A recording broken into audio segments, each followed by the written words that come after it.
Never get tired of that. I really don't. I'd never get tired of that song. But how y'all doing? I think they noticed me in game. Looks like, yeah, people noticed me in game.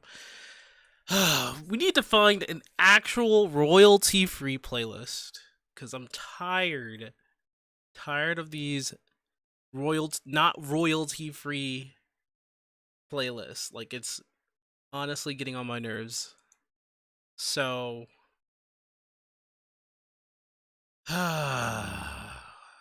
we'll search for that real quick.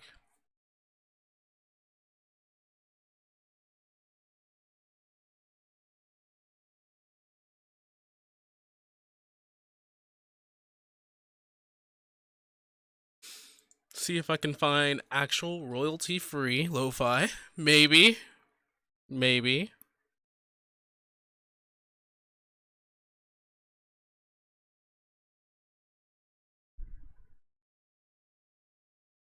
Oh yeah, Asmon. He was streaming today. Holy shit. I forgot about that.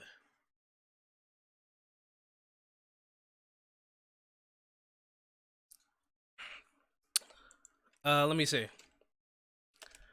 Copyright free music.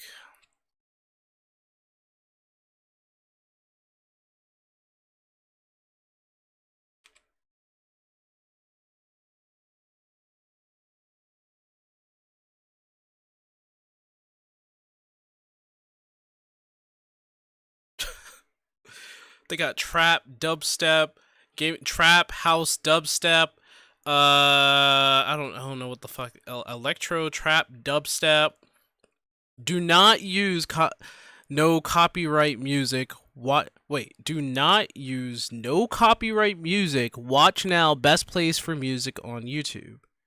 Avoid copyright strikes now. Do not use copyright music for vlogs. No copyright music for gaming. What's this all about? Actually, this is interesting. My name is CJ. Do not use copyright music for. Let me share stories. Should be home. Blah blah blah blah blah blah blah. The best place to get properly licensed music for YouTube is here. 30-day free trial. Whoa!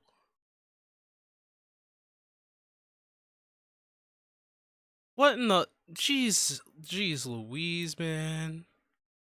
I'll check that out. But cheesers. Yeah,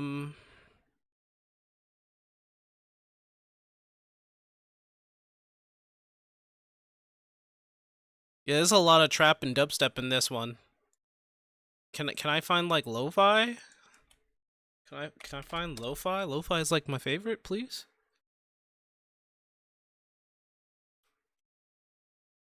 There's chill gaming. I do not own. Well, nope.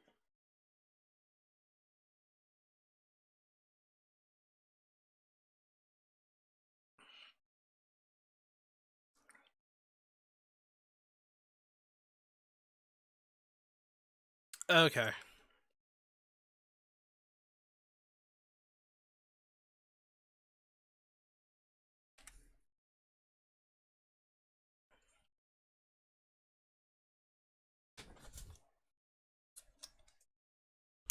Some crazy ass music we have here.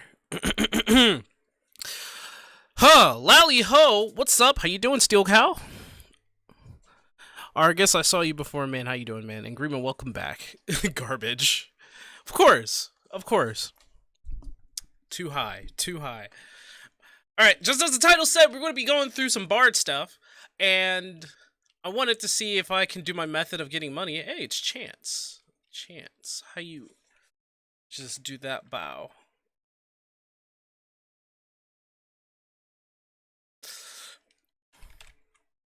Where's my Bard at? Right here. So Bard is only at level 72 right now. Also,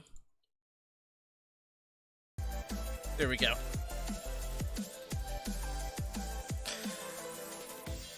Let me know if this is too loud. I don't know if it might be a little loud, but it's not giving me a lot of options in terms of volume, so I do apologize for that. One more day, then I'm free from this job. Oh, okay. Congrats, man.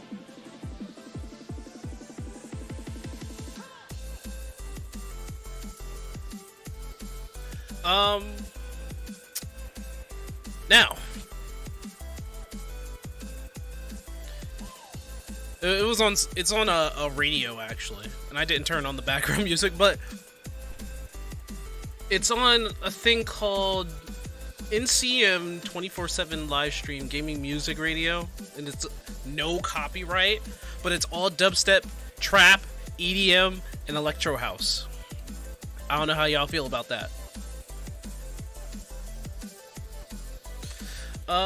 The other thing is that we're going to be going to Boja, maybe. We have to level up Bard. I don't know how far we're going to get, but I need to obtain some food. I need to put on the right equipment. Okay, this is the right equipment, right? Increase experience by 30%. Yep. There's also food that I need to have. I don't know if anything else can raise my experience.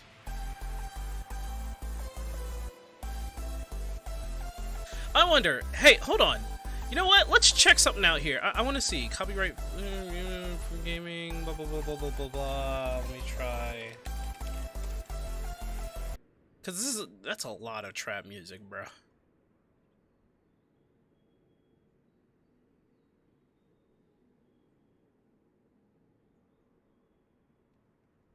If you do not want your song to be featured, please email me. There is no need to strike down my content, as I make no money. Celtic medieval fantasy epic, no copyright. God damn, a lot of whew. Piano will probably put people to sleep. 1 hour lo-fi. I don't know about that, bro. Did I?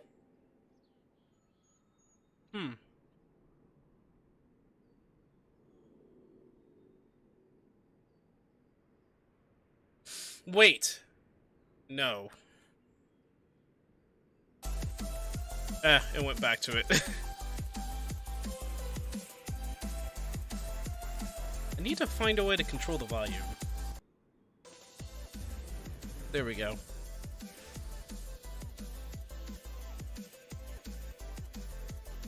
PvP gives a good amount of experience. It does.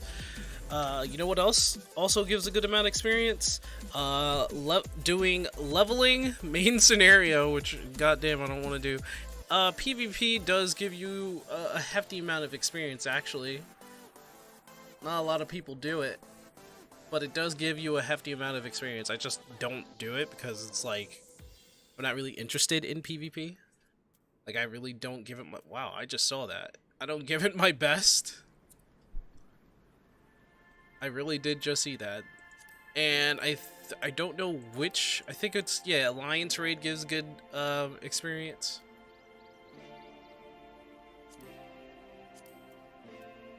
We could do... Oh. We could do leveling if we... I think. Maybe? I know leveling gives good experience all the time. No, it's not. You're not going to see a lot of PvP people in Crystal anyway.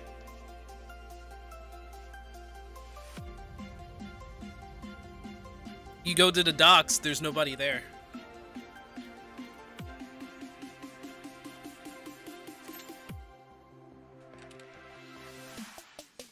We'll do leveling first, and then probably level up. Go to Boja. I'll be at level 77. And I don't know if I want to do main scenario. Main scenario is a legit either half an hour or hour. And I don't know if y'all want to watch that the whole entire time. I don't know, man. The other thing is that I was watching RuneScape today. A lot of RuneScape today. Like a bunch of RuneScape videos. I have to admit, It's all very interesting. Oh! Let me see something here.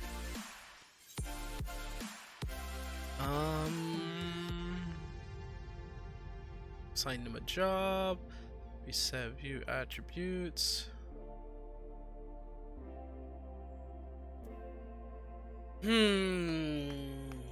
Jesus. I'm getting a bunch of stuff stuck in my hair.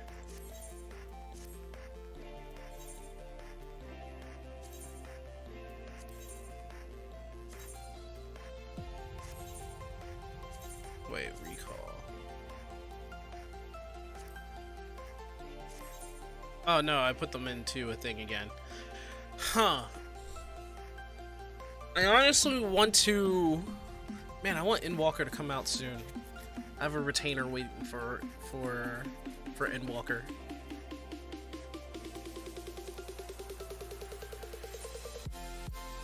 Because I have one for Crystarium. I got an extra one for myself.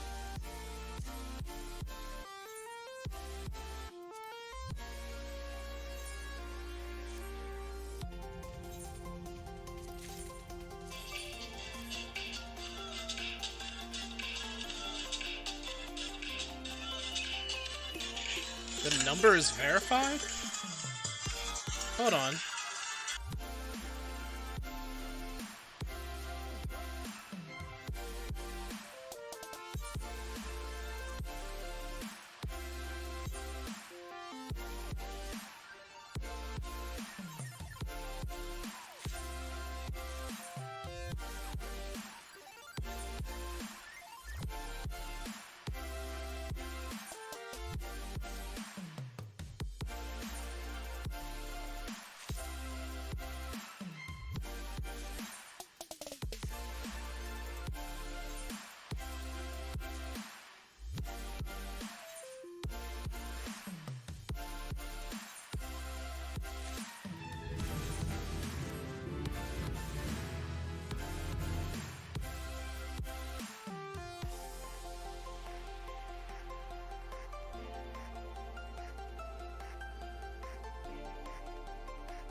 Huh, that was weird. It was actually a verified number.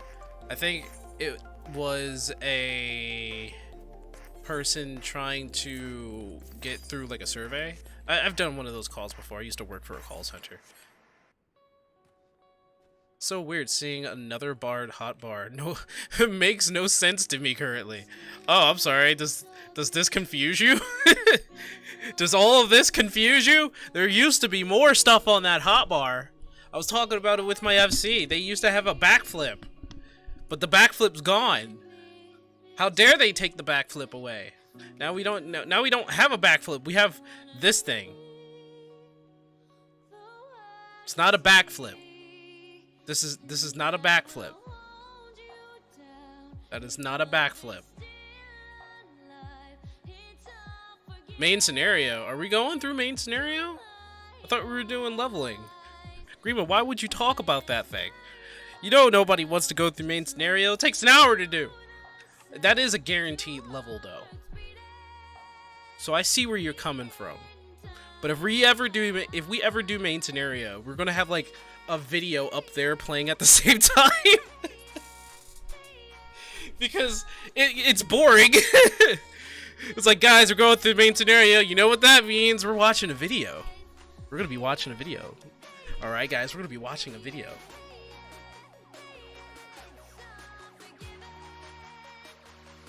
Exactly, we could be watching a video right now. I can't jump into that thing. I'm saying.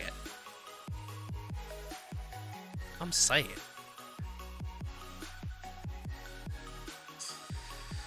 Alright. Do.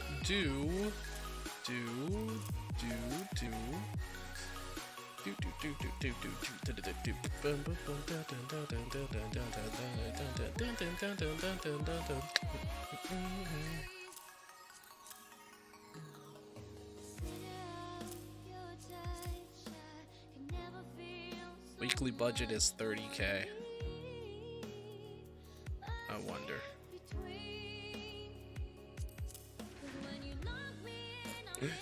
Give me that back.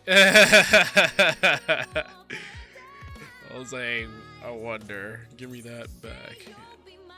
Oh, it's unique, untreatable. Okay.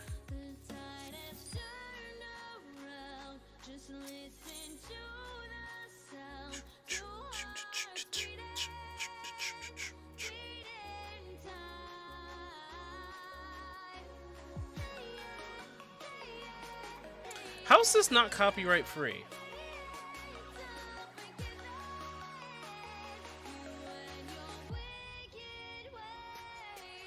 I don't trust it. I don't trust it. I don't. I'm going to mistrust the ever-living crap out of it. Nope. Nope. Nope. It says that, but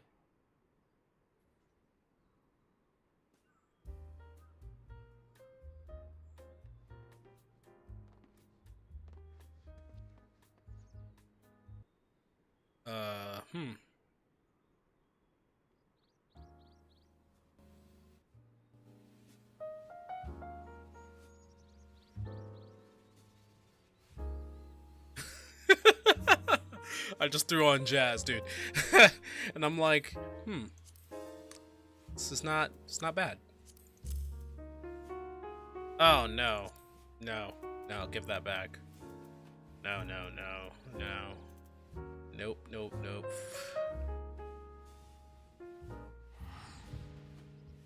About to do cookie shenanigans right now.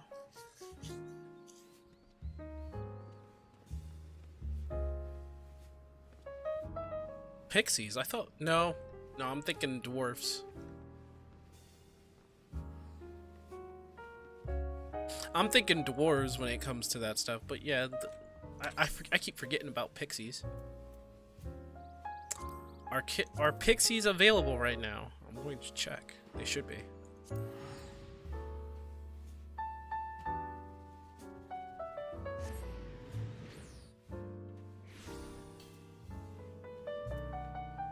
What? Where have I heard this before?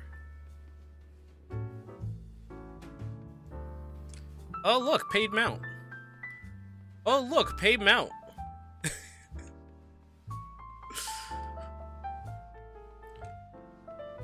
Say it with me, everyone. Paid mount. Paid mount.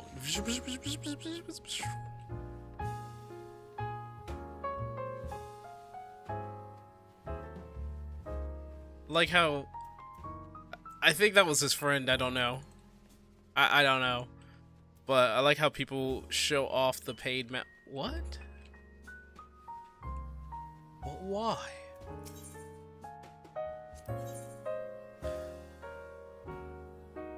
No Daily Beast Tribe. Oh, really? No quest is not yet available.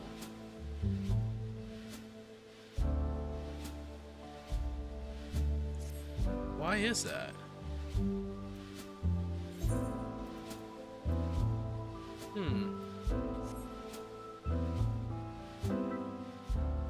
That is mysteriously weird.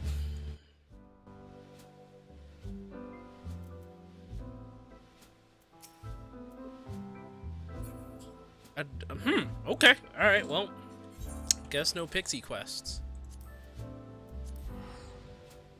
Alright, well, I mean, it's going to be a few more minutes. Maybe. So that until we get into the leveling roulette, and then I think we're gonna hit up Boja, because Boja seems to be the place to get the levelings.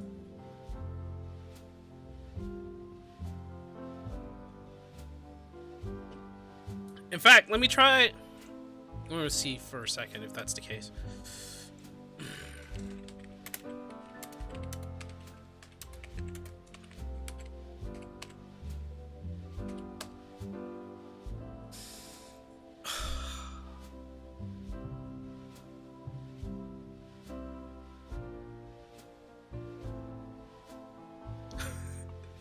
Okay, that's funny.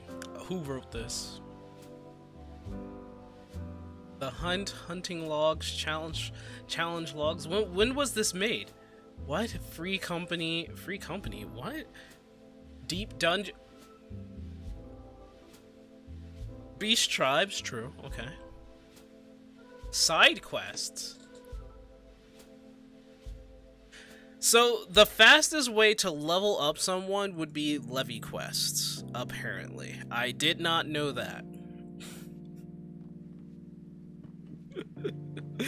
I did not know levy quest was the fastest way to level up your character, guys.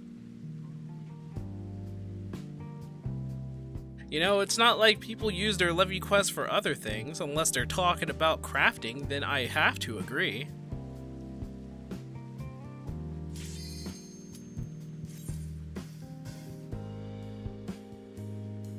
Be a pure DPS because of Xenos.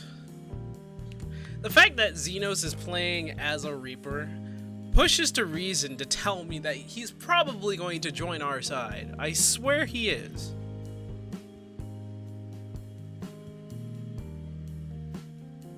Only at early levels? Yeah, I think so too. I think early levels is the only levy quest worthy thing. Shadowbringer's leveling tip. Stick to... Oh, what? I forgot to turn that off.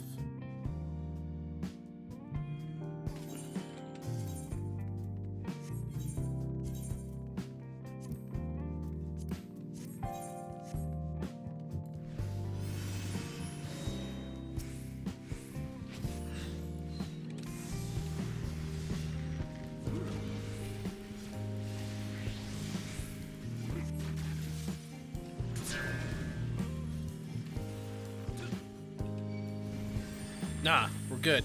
We're good.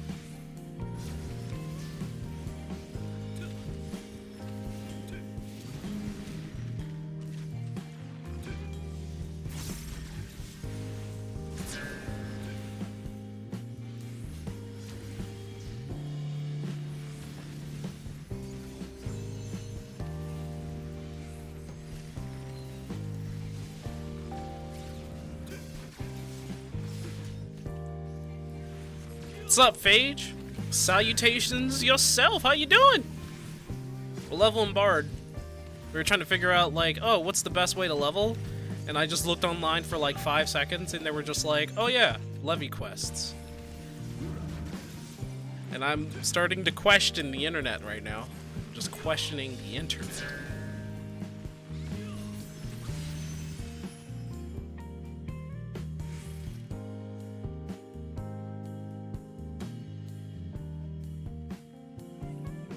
Good. Good. Oh, they did it early. That was slightly early. That was slightly early.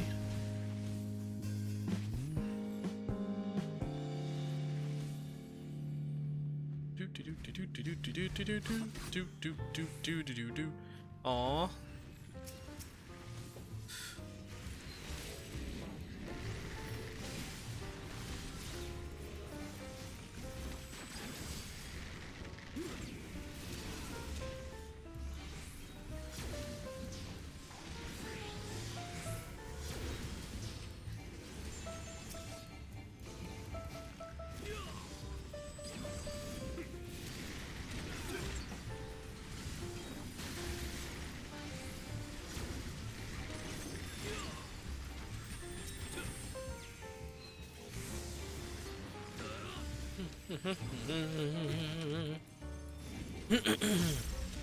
Oh, cool. Thank you. I love beams. Thank you. Alright. Oh, used the wrong ability. Didn't mean to do that. Gonna add... Oh, wait. Nope, yet. Add some poison onto this guy. Oh, he already had the other dot. My bad. He's dead. Some AoE will work here. AoE. Yeah, AoE is gonna work there. One of these days, Freddy, I'm gonna have to research this place too in a lore video. Oh, this is weird.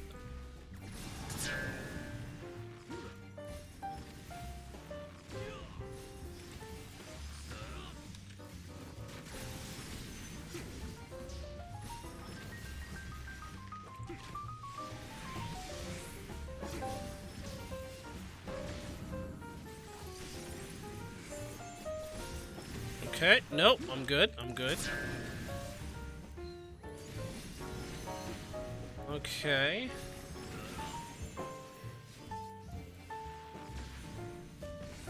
Nice, we're good.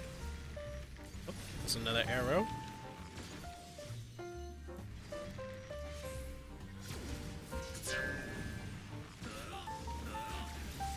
Yeah, the Ronkan are supposedly like this world's Alligans, but apparently they were a bit nicer. And here we are, we're tomb raiding them. Yeah, I don't want to target him. I could just hit him. Oh, what? Oh, wait! We're missing a guy.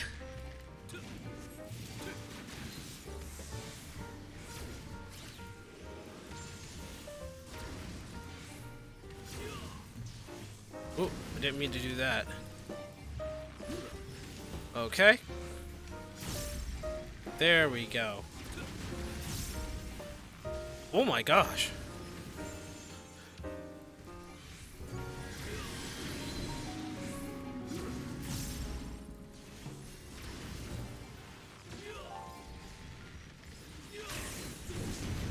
Ugh, I'm an idiot. I wasn't paying attention. I was looking at my damage. Oh man, I was looking at my damage. I was like, yo, look at my damage. Yeah, won't make that mistake again. My bad.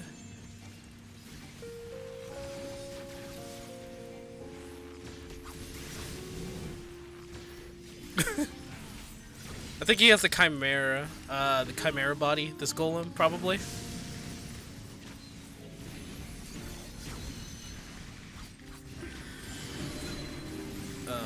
This might be a problem.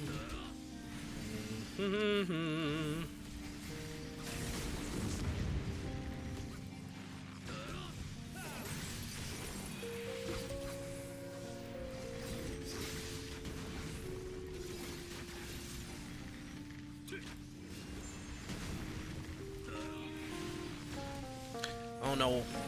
Okay. Actually, no, I do know.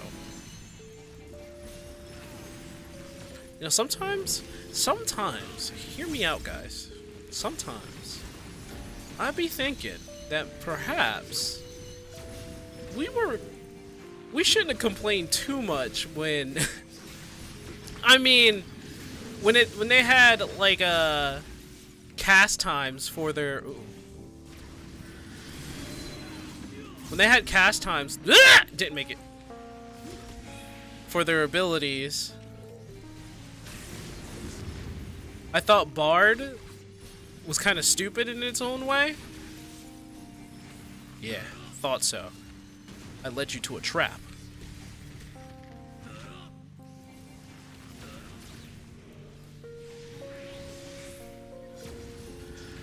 But, I don't know.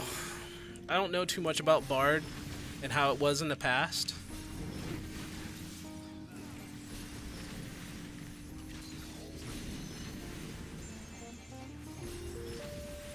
We don't talk about Bow Mage? But why not? Why not talk about Bow Mage? Was it that bad? Was it that bad? And if it was that bad, what was the payoff for being that bad?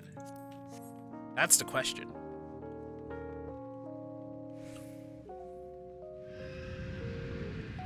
I would love to know. They changed Bard so heavily that sometimes I have to ask, like, wait a minute, what was it before? Because I just don't remember anymore.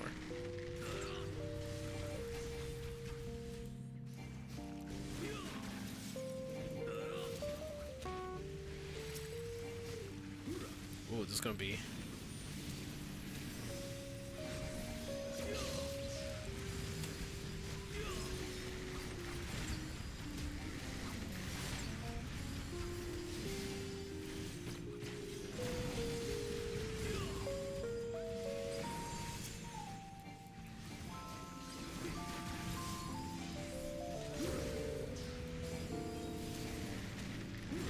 Hold on.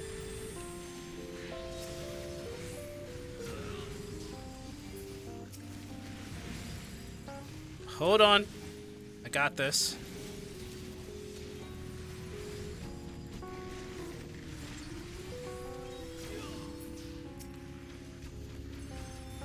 I got this.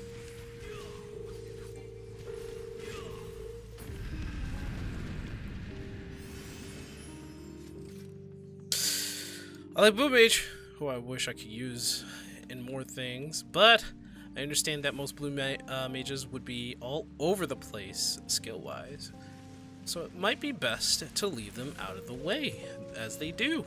I mean, Blue Mage got so many... I guess I'm not walking into that. Yeah. Blue Mages have, like, so many abilities for all the occasions. It has probably one of the best healing spells, which literally does half of your current spell or half of your current HP.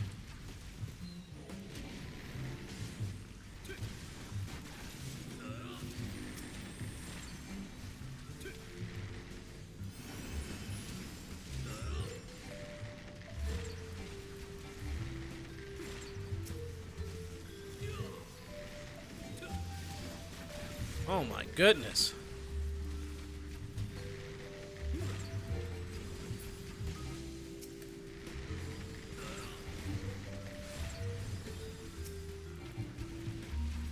That was a lot of AoE. I don't think I've done that much AoE in a long time. Jeez, man.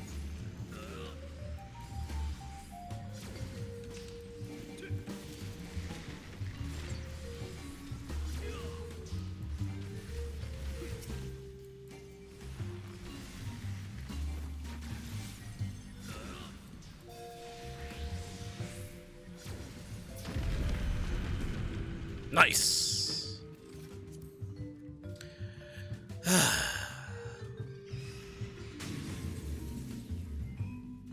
But you got a blue tank mage, or a brand new one that's at level 35 and has 5 skills in total.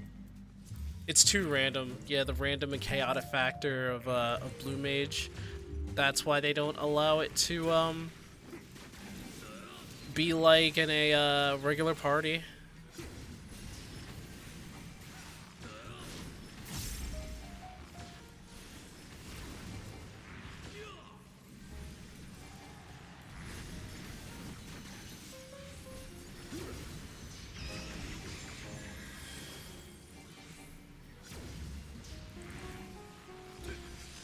Come on, give it to me. Oh, I don't know why he didn't give me the proc. Oh, that was bad. That was bad. That was bad. I didn't mean to do that.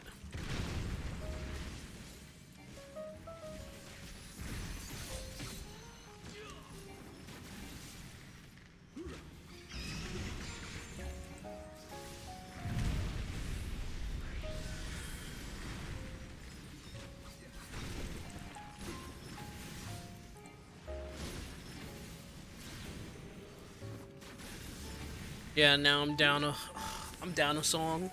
I didn't mean to do that. Oh, but hey, look at all these things on the wall. I think they go in order here. Right there. I think somebody in my Discord, via somebody I think in the chat, asked about that one over there.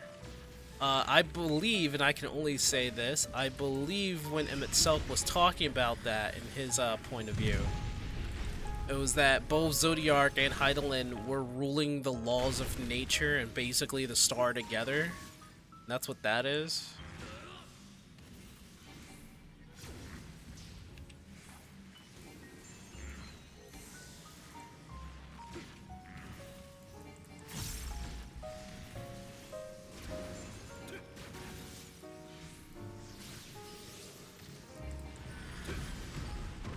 Ow, ow, ow, ow, ow, ow, ow. Finally. Ow, ow, ow, ow.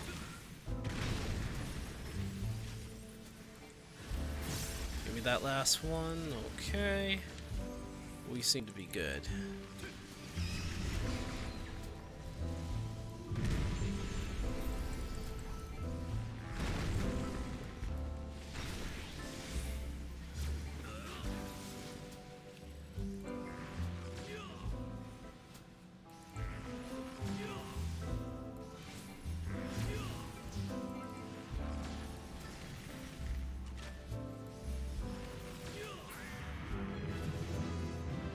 I did it!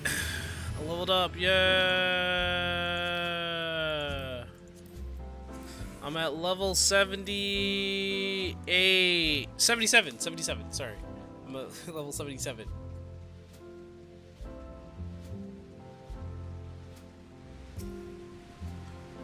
Whee! Ugh. Oh man, we're at Rafiki's tree. You can't tell me that that's not Rafiki's tree. That's definitely Rafiki's tree.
Whoa!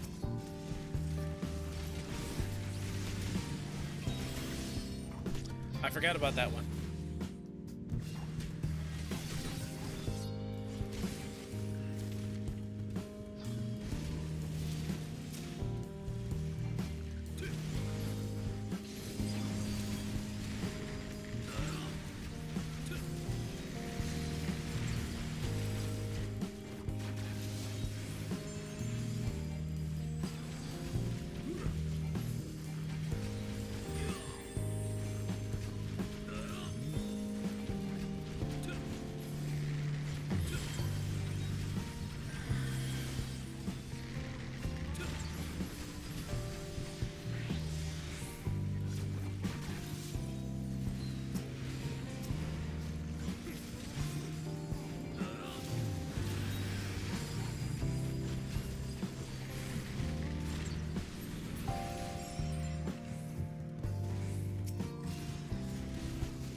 Last second.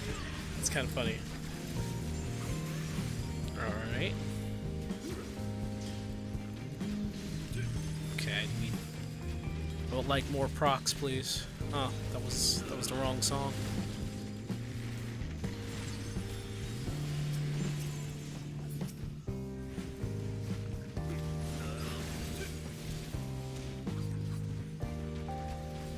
Oh. Alright. Oh shoot. Forgot about this for a sec.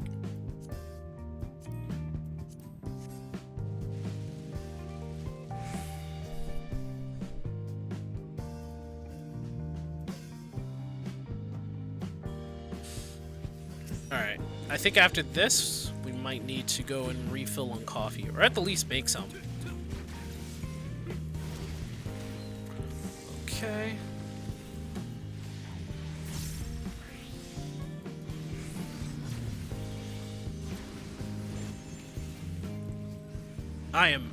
I am making all the moves right now.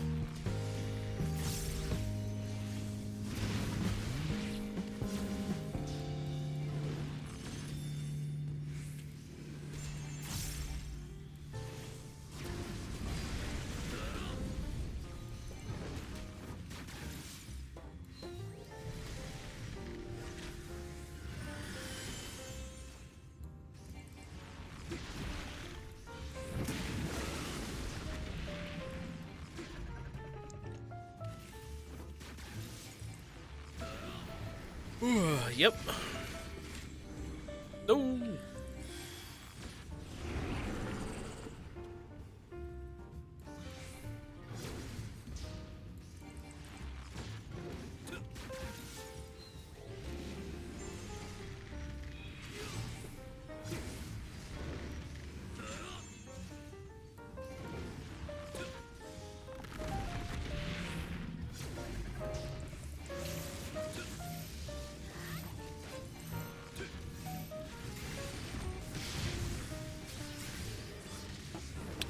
I almost died.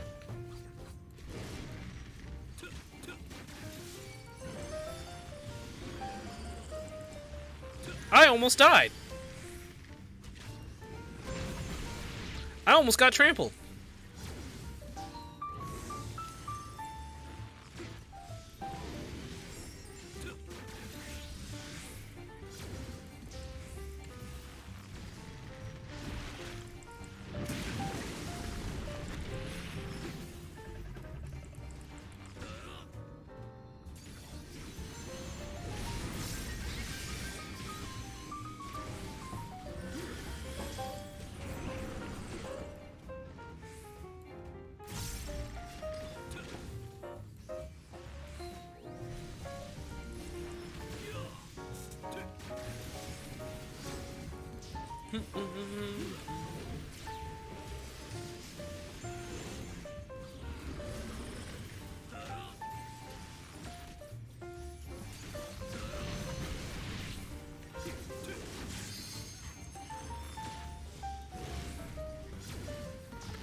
Oh, I still shot him. I can still get him. That was funny. And we're good. And we are good. Thanks, y'all. Have a good one. Alright, I'm gonna go get me some coffee, guys. I'll be right back. He's like, GG's. Wait, what? GG's. GG's indeed. Wow. We got up to a certain point. We might need to do main scenario roulette to get the 78. Like, now.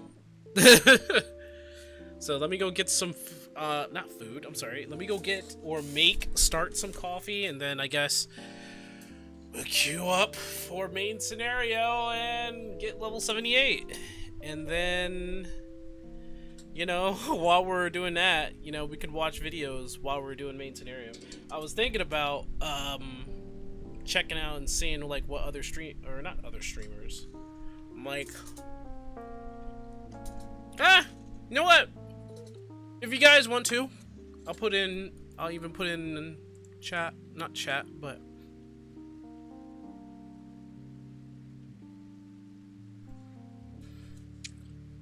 at 14 or at WoW.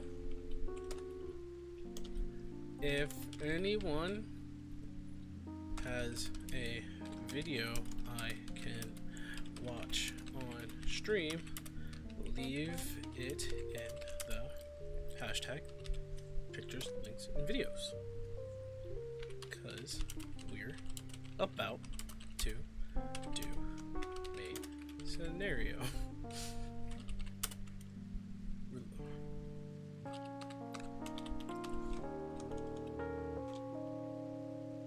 Main scenario. There we go. Alright, I'll be right back. We'll go make some coffee. Again, Chair-chan. Chair Coon, sorry about that. Chair Coon has the stage. Right, Chair Coon? Right, man? Right?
Oh man, I stretched that thing out, man. It may not fit my head no more. Ha! Alright.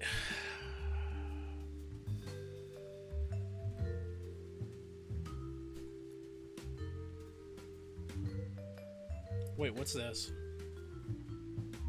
Oh! Kind of similar, but not to that extent. Bye. No. What's this? Dude. Fucking spit on this horrible game, man. Every boss. Think we found our video, maybe? Boss. Yeah, I think we found our video. I think we found it.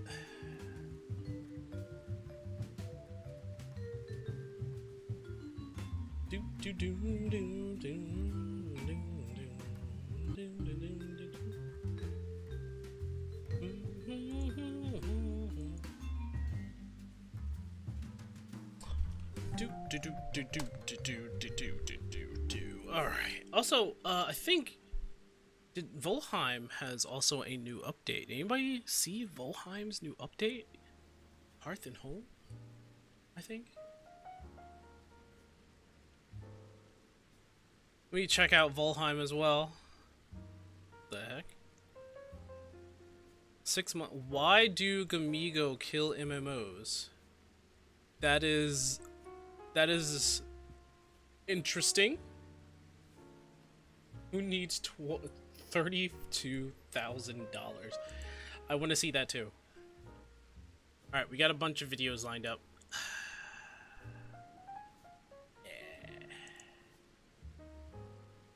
Coffee is being made. Coffee is being made. Let's queue up for this main scenario. Also, oh man.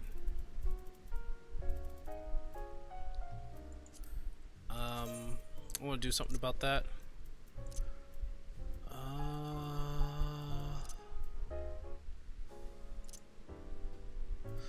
Nope, nope, nope.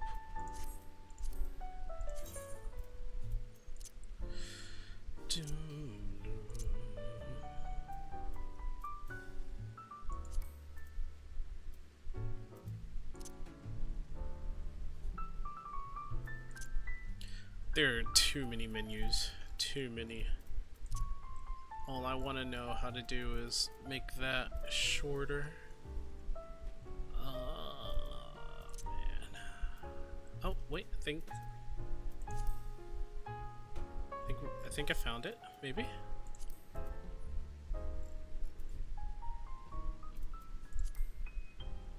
No, I haven't. I kind of forgot how to make these shorter or smaller, or you know what I mean.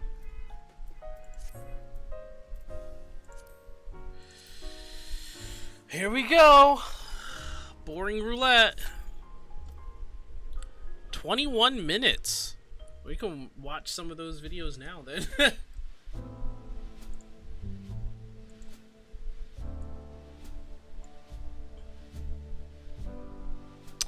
Alright, which one are we going to look at first?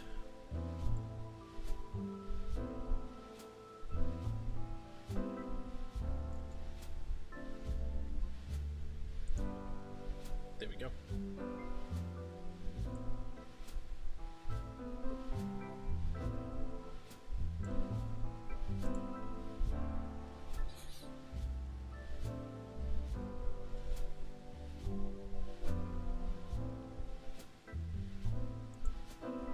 Alright, what?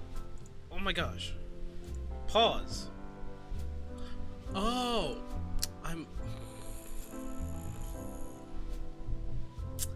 I'm a silly nanner. Where was it? Was it this one? No. It was this one. Nope, that's not it. Alright, there we go. Alright, I forgot that I wasn't using Spotify. So, why Gamigo? I've never heard of Gamigo. Kills games. And you know what? Okay.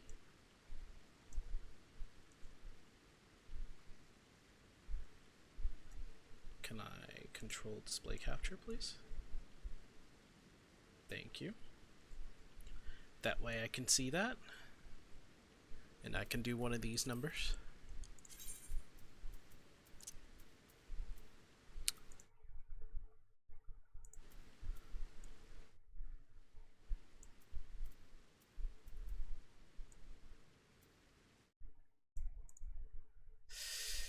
Yeah. How do you like that double layer? That double layer. So that's what made you want coffee. Yeah. Yeah. Alright. If you've never heard of Gamigo, then consider yourself lucky. They are widely believed to be one of the worst companies in the MMO landscape, and their recent behaviour has all but confirmed this. Ladies and gentlemen, welcome. I'm Josh Hayes, and I don't normally do drama, but I am an MMORPG channel, and this is a gaming company that affects anyone who enjoys MMORPGs, so settle in and grab a drink, because we have a lot to unpack. As usual, a big thank you to my Patreon supporters. Yo, and look Twitch at his subs who make Patreon videos like now. this possible and support This the was channel. 6 More on months this ago. At the end. For now, let's begin. Recently, No, seriously, his Patreon board got like so huge it makes no sense. It's crazy. Heard of the MMO games Defiance, Defiance 2050, Twin Saga, and Eden Eternal shutting down, and even more recently the MMO Rift having its staffing cut back heavily. Well, all these games are owned by Gamigo, and I the remember unfortunate Eden situation Eternal, of games dying or being cut back is actually the inevitable reality of what happens to all Gamigo games because of how they work. Here is why. Let's start with some context. Back in December of 2020, I received an email from a marketing agency, the kind who offer YouTubers paid promotion and sponsorships. The email was on behalf of the gaming conglomerate Gamigo. Apparently they liked my nice. MMO Gamigo. videos and wanted me to promote their off. games. This included things like Fiesta Online, Arcade, and Aura Kingdom. I responded saying how it was great to be contacted and how of all the games, Arcade was likely the one suited to my audience. I'm still a small channel and company emails still excite me. What? Then the agency laid laid out the rules of this video. It would need to be a certain length. At the start of my video uploaded to this channel, it would need to stick to a script, a set of several bullet points the company had approved, and nothing of my own personal flair would be added. This I was not happy with. Whenever a company forces reviewers or advertisers to stick to a script, it shows a lack of faith in their own product. So with that limitation, I decided to decline the affiliation offer and instead go a different way. I continued my worst MMO ever series, focusing on Fiesta Online, a Game Ago produced game. The video did very well by my channel standards, combining pedantic nitpicking with genuine mechanical critique. This video likely killed any potential for me to work with Game Ago in the future, but now Game Ago have killed 3 games and crippled a 4th within a month. And that 4th game, Rift, I happen to actually quite like. So for those of you unfamiliar with why Game Rift Ago, failed? Let's examine who they are, how they work, and why you should start I to worry whenever they don't know who pick Game up Ago your is. favorite MMO. I'm looking at you, Wizard 101. To begin to understand Game Ago's Fiesta had a position catchy within the title industry, screen we need to look music. at 3 major I miss areas. Fiesta, The general approach weirdly that enough. other companies have to I creating miss a long-term Rift, successful honestly. project, then the Game Ago way, and then the business culture within the company. Let's begin with general project management. This may seem simple to some, but it's vital foundation knowledge needed to understand the rest. Any profit-seeking project has 2 major numbers to consider, numbers more important than all others: the cost to create and develop the thing, and then the revenue generated by the thing. Let's call the cost to create and develop A. This includes all the money a company put into making something and making sure it continues to grow. From employee salaries to consultation fees, artists, managers, paying rent on the building your team works in, keeping the lights on, staff food, staff parties, executive bonuses, the game's marketing budget. Value A is every single penny that goes into making the project. In general, Fiesta was during the time where MMOs were coming out of nowhere. Can become. It doesn't always work that way, but putting more money into something lets you hire better people and work with better equipment. And in games design, especially MMO design, that means better artists, better developers, and better hosting infrastructure. Now the second value, the project's generated revenue, we'll call this B. This is absolutely all the money created by the project. In case of games, this will be the sale of the base game or the expansions, monthly memberships, cash shop sales, and in some cases Sorry, I need merchandise some and even form of convention air. sales. Value So you're B probably is gonna hear like basically some fan how in the much background. you make. The difference in these values is the profit or loss of the project, normally measured over a year. If A is higher than B, you're spending more than you're making and you'll make a loss. If B is higher than A, you're making money and will generate a profit. This is basic economics so far, so now we can get specific. If a project is focused on long-term growth and consistently generating a considerable and growing profit each year, one of the best business decisions is to funnel a large amount of profit generated, that's the excess on column B, back into creation for the next year. That's column A. Simply put, if you make profit, investing that in your project, using the money you made to make your product even better, is a good idea.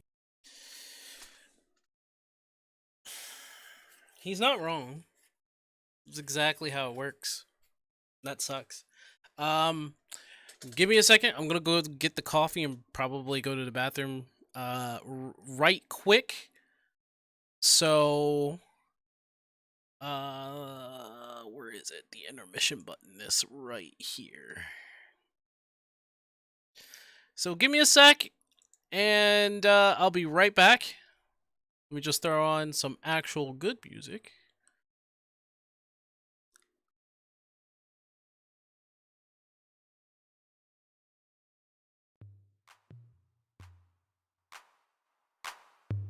No.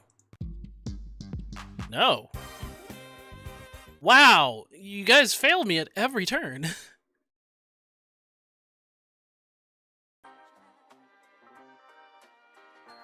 Okay, much better. I'll be right back, guys.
Okay, I am back. Hold on.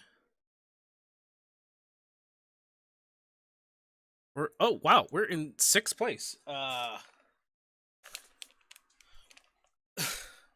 Bro, we might actually be doing that a lot sooner than I thought we were going to be doing this. But I'm going to still keep an eye on it.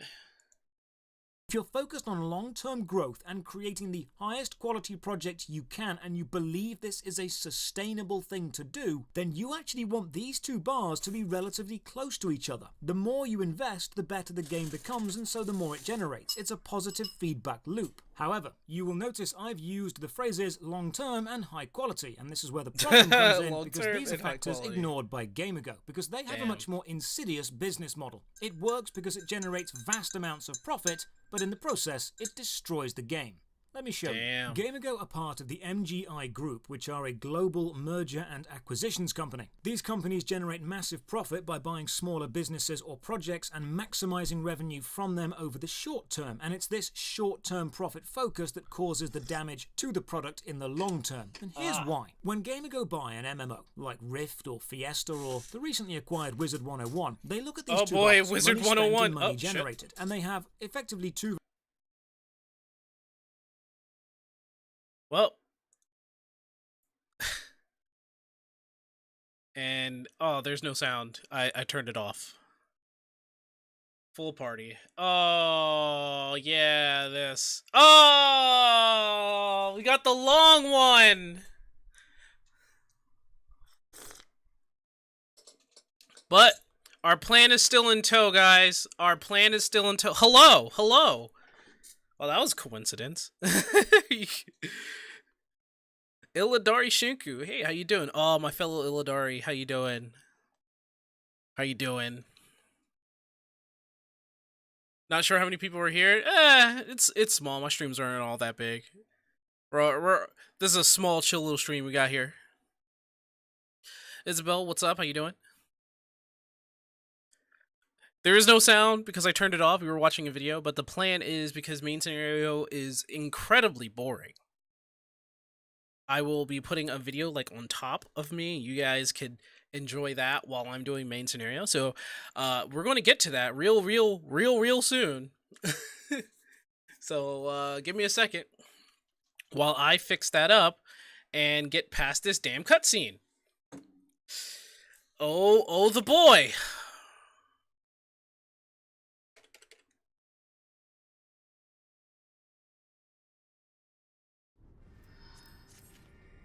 Oh, the boy. Okay. We gotta do this real fast. Gotta pull this over here. We got to pull this up. We're gonna pull display window 2, I think. Display window 2, which is, you're gonna see this. Right, and we're gonna pop that a little bit higher. And then you're gonna see like this. And this. And there you guys go. You get to watch Josh drive Very Haze. simple goals over the long term. Reduce A as much as possible and increase B as much as possible. Because the money generated on B is not going back into A. It is going to the executives because they need to buy another yacht. To reduce A, you could get rid of staff to lower wages, there we go. reduce the frequency of updates so you don't need as many developers, reduce customer service reps. Good, so fled WoW a third-party month ago, been support playing takes longer Summoner. to Oh, close, raw, or can't host wait the for game on Bunnymen. cheaper And I infrastructure made an so ult to crashes try more. out These are all Dragoon. realistic Pretty fun possibilities. so far. Then It you is increase B, it is which often fun. done by looking at what you can sell I will within your be game honest, you and know, how you, I would maximizing ask you like such as how a you cash flow. Some people might like liking if 14 this so was the plan, far, why but not make every game a paid subscription? And hold that's on. because We doing got that Josh doesn't Drive always Hayes doing increase his thing. profit. Often the best choice for profit is to make the game free and vastly increase the cash shop while making it pay to win in the process. I've covered this much more fully in my Evil Way Free Games Make Money video. Evil so Way. now we have a game with I've very never low seen that one. input and very high output, extremely cheap to make and very profitable. How is this bad? Well, that's another important business trick. You see, when you lower A, Oh, I can't the do it. customer experience, that's the gameplay the average player will actually get to experience, Ow. doesn't change immediately. There's Really? a delay. Sometimes it's a week, month, sometimes years. The reduced input doesn't impact the game overnight. It slowly filters through. Maybe bugs start being found and reported, but not sorted. Maybe the game stops being updated for a few months and then a few years. Or the advertising slows down. Maybe you start to see recycled content as the developers are forced to reuse old assets because there are no new ones being made. Then you'll notice the B increase. You'll see more items in the cash shop. You'll see loot boxes being added. Maybe the monthly membership goes up a little, or it becomes a optional VIP that's essentially necessary. Maybe you start getting more aggressive marketing emails offering you limited time items for the low price of whatever they think you'll pay. Slowly but surely the scale tips. Input down. I found no lower class quality similar to experience, Demon and Hunter in output 14. high, Any meaning more advice? aggressive monetization. Now for the company, the end of year reports look fantastic. Anything Because for the first like year or two, Demon sometimes Hunter. 3, of this happening, the profit generated, that's the difference between A and B, is huge. You put the bare minimum So we're gonna have in, to but skip you got this part. so much more back out. This is fantastic. Sorry, I was reading a comment. in the short term. But what happens when the There players begin isn't to a realize class this, that's like and Demon the Hunter. B value, that's Not the yet. money generated, starts Demon to Hunter drop. is very Simple. mobile You place the game and on very life support damaging. mode with Plus, minimum they're just a stats, so it's whole ton costing of you fun as to little play as as. possible, and then you move on and There's do no this to class in another here that game. glides. Gamergo are not concerned with the long-term health or There's no class in here that glides, nor anything that feels kind of like a Demon Hunter. I will tell you though, I think the closest to Demon Hunter might be either I want to say, if you want something mobile, maybe Dragoon is close enough, but if you want something that's like that feels good damaging while being mobile, I would say maybe Monk, Dragoon, or Gunbreaker for the tank aspect. But even the tank aspect, I would say is very similar to the tank I would say is close to the tank spec of Demon Hunter, I think. I would say, because Gunbreaker is the most damaging tank. They almost hit the DPS bar. That's how good they are. But yeah, Dragoon maybe, Monk maybe, and Gunbreaker. Made a level 61 on my aura, and you bought Endwalker, 6-month sub payment plan. They could fell in head first in the 14 rabbit hole. Jesus. Didn't. I get it. You know what? Endwalker? Can't wait. I think Reaper would probably fill that role a lot better. Reaper would probably be a better feel. I'm guessing, because I know what you mean. I played Demon Hunter. Yeah, definitely maybe Dragoon, Monk, or Gunbreaker. And I think Reaper, which is coming out in Endwalker, I think that might be a better fit. Dragoon for movement, Monk for positions. Definitely, yeah. Attack speed. Dancer for freely to the move around. To freely move around. Yeah. Take all those aspects and put them together. And Gunbreaker for the tank spec, I would say.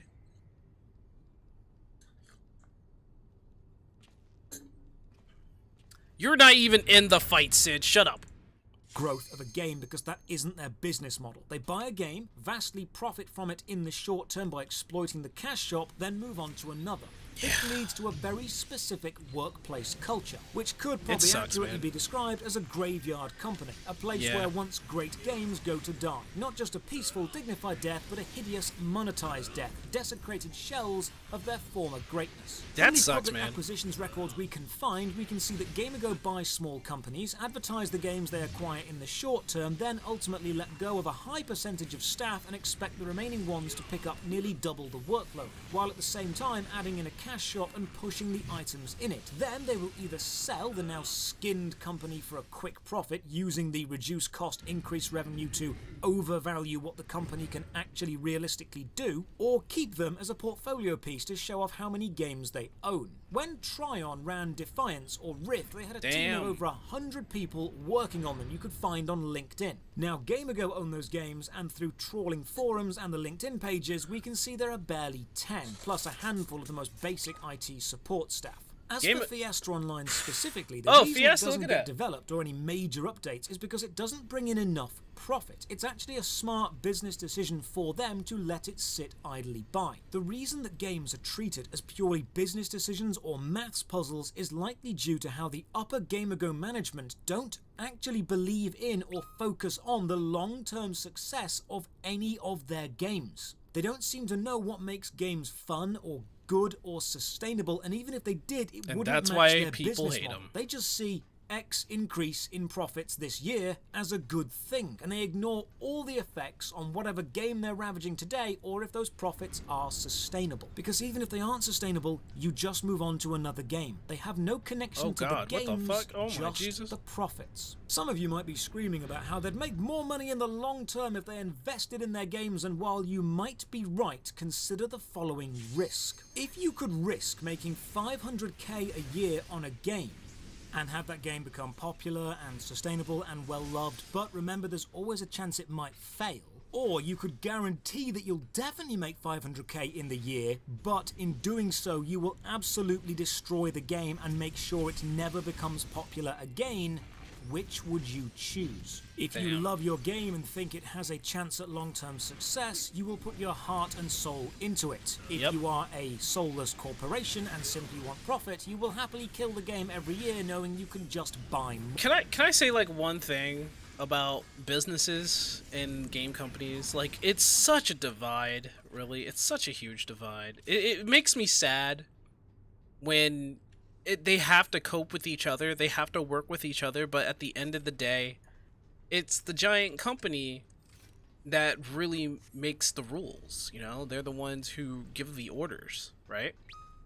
But then you got artists, musicians, people who create video games. I think people who create video games are now in the same boat as like struggling artists, struggling musicians, struggling performers, anyone who's an actor or something like that. Though not, you know, they don't get that much wages because they are outrageously being underpaid. But it's like, it's a shame, really. Like, businesses don't give any two shits about video games. They do not. They don't. And it's a shame. It's sad.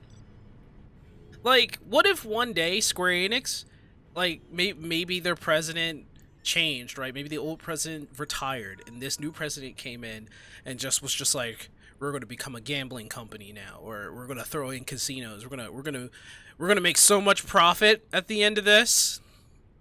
And you know what? It does profit to have something like a gambling ring or casinos or stuff like that, because you're feeding off the people's addictive qualities, you know? That's how like free to play games for freemium work, you know? And it just sucks because they know what they're doing and they want people to just spend a shit ton of money, make that short-term profit or long-term profit or mid-term profit, then move on to the next profit. And then the game becomes fucking soulless. And it sucks. Because it could have been such a good fucking game. A series of a game, right? Like, take Nintendo, for instance. Nintendo is a very big proprietor for killing games. And killing good ideas. And killing, like, killing something that was so creative in the first place, and they turned, like, they had a game called Super Mario Strike, or I think that's what it's called, Super Mario Strikers Charged, right? Yeah. Super Mario Strikers Charged. And it was made by Next Level Games. Next Level Games is still alive. They're still here. But they're like, nah, we don't want another one. And so many people think that that was the best sports Mario sports game ever. It was crazy. Screw Konami, exactly. Screw Konami, because Konami was exactly that. Like, whoever was in charge thought that video games was not making enough profit, and they said, screw that, we're going to be a big old gambling company. I hope Square never turns into Konami.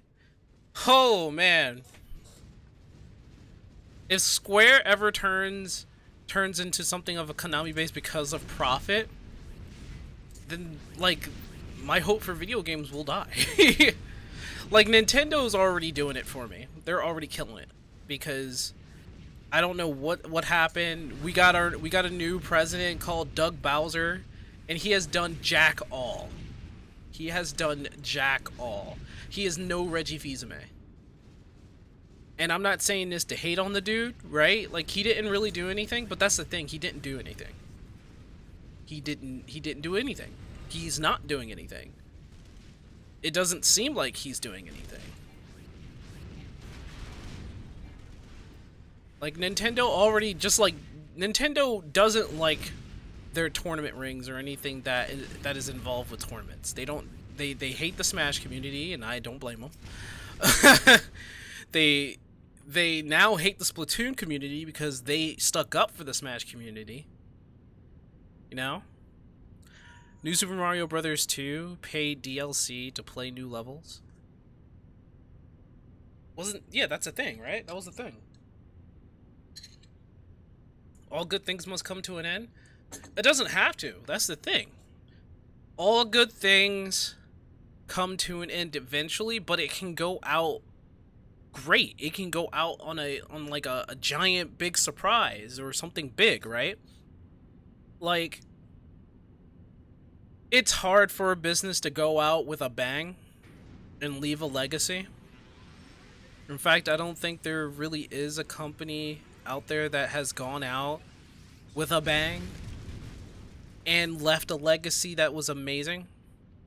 The Metroid and Mega Man franchise, you mean? The Metroid, they're trying with Metroid, I can tell you that. Metroid Dread looks really good, and I can't wait to play it. Mega Man, they brought Mega Man 11, which was such a good fucking Mega Man game. And we haven't heard hide or hair about it after that. Mega Man 11 was great. I loved it.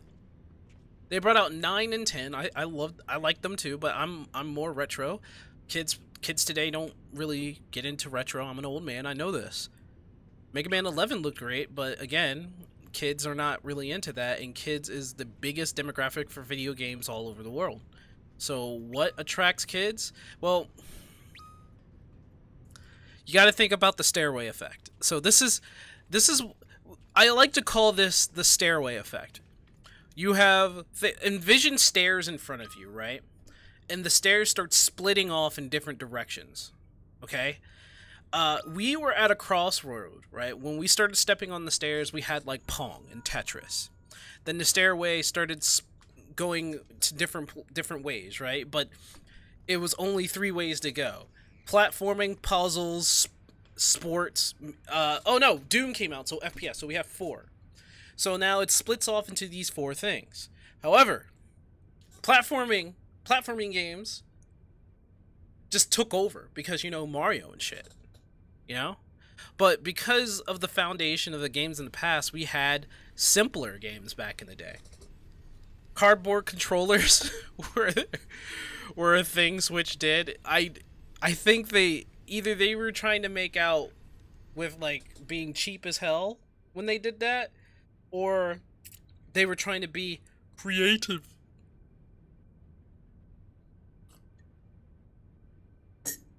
But, alright, on with the stairway. You keep going up the stairs. You've chosen your path. It was a lot easier But then things started developing.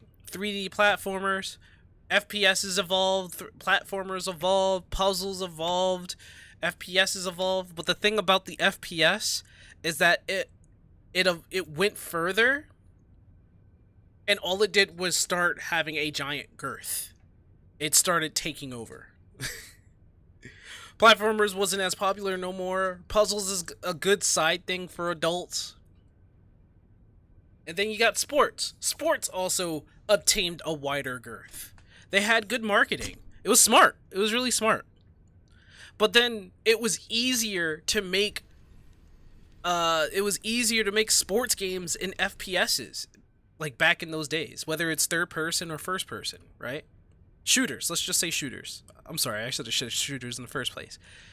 But those stairways started gaining little girth, and like so much girth that platformers and puzzles just got shoved out of the way, and people started making cheap yearly games that they can make every single year. Had no budget.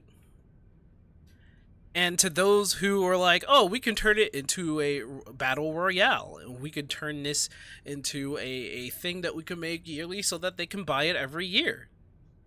Companies started taking advantage of video games because of, oh, people want to become game designers because video games back in the day had them be inspired. And then you got people wanting to make video games end up working for a company that wants you to make a video game, but they want you to make a different thing.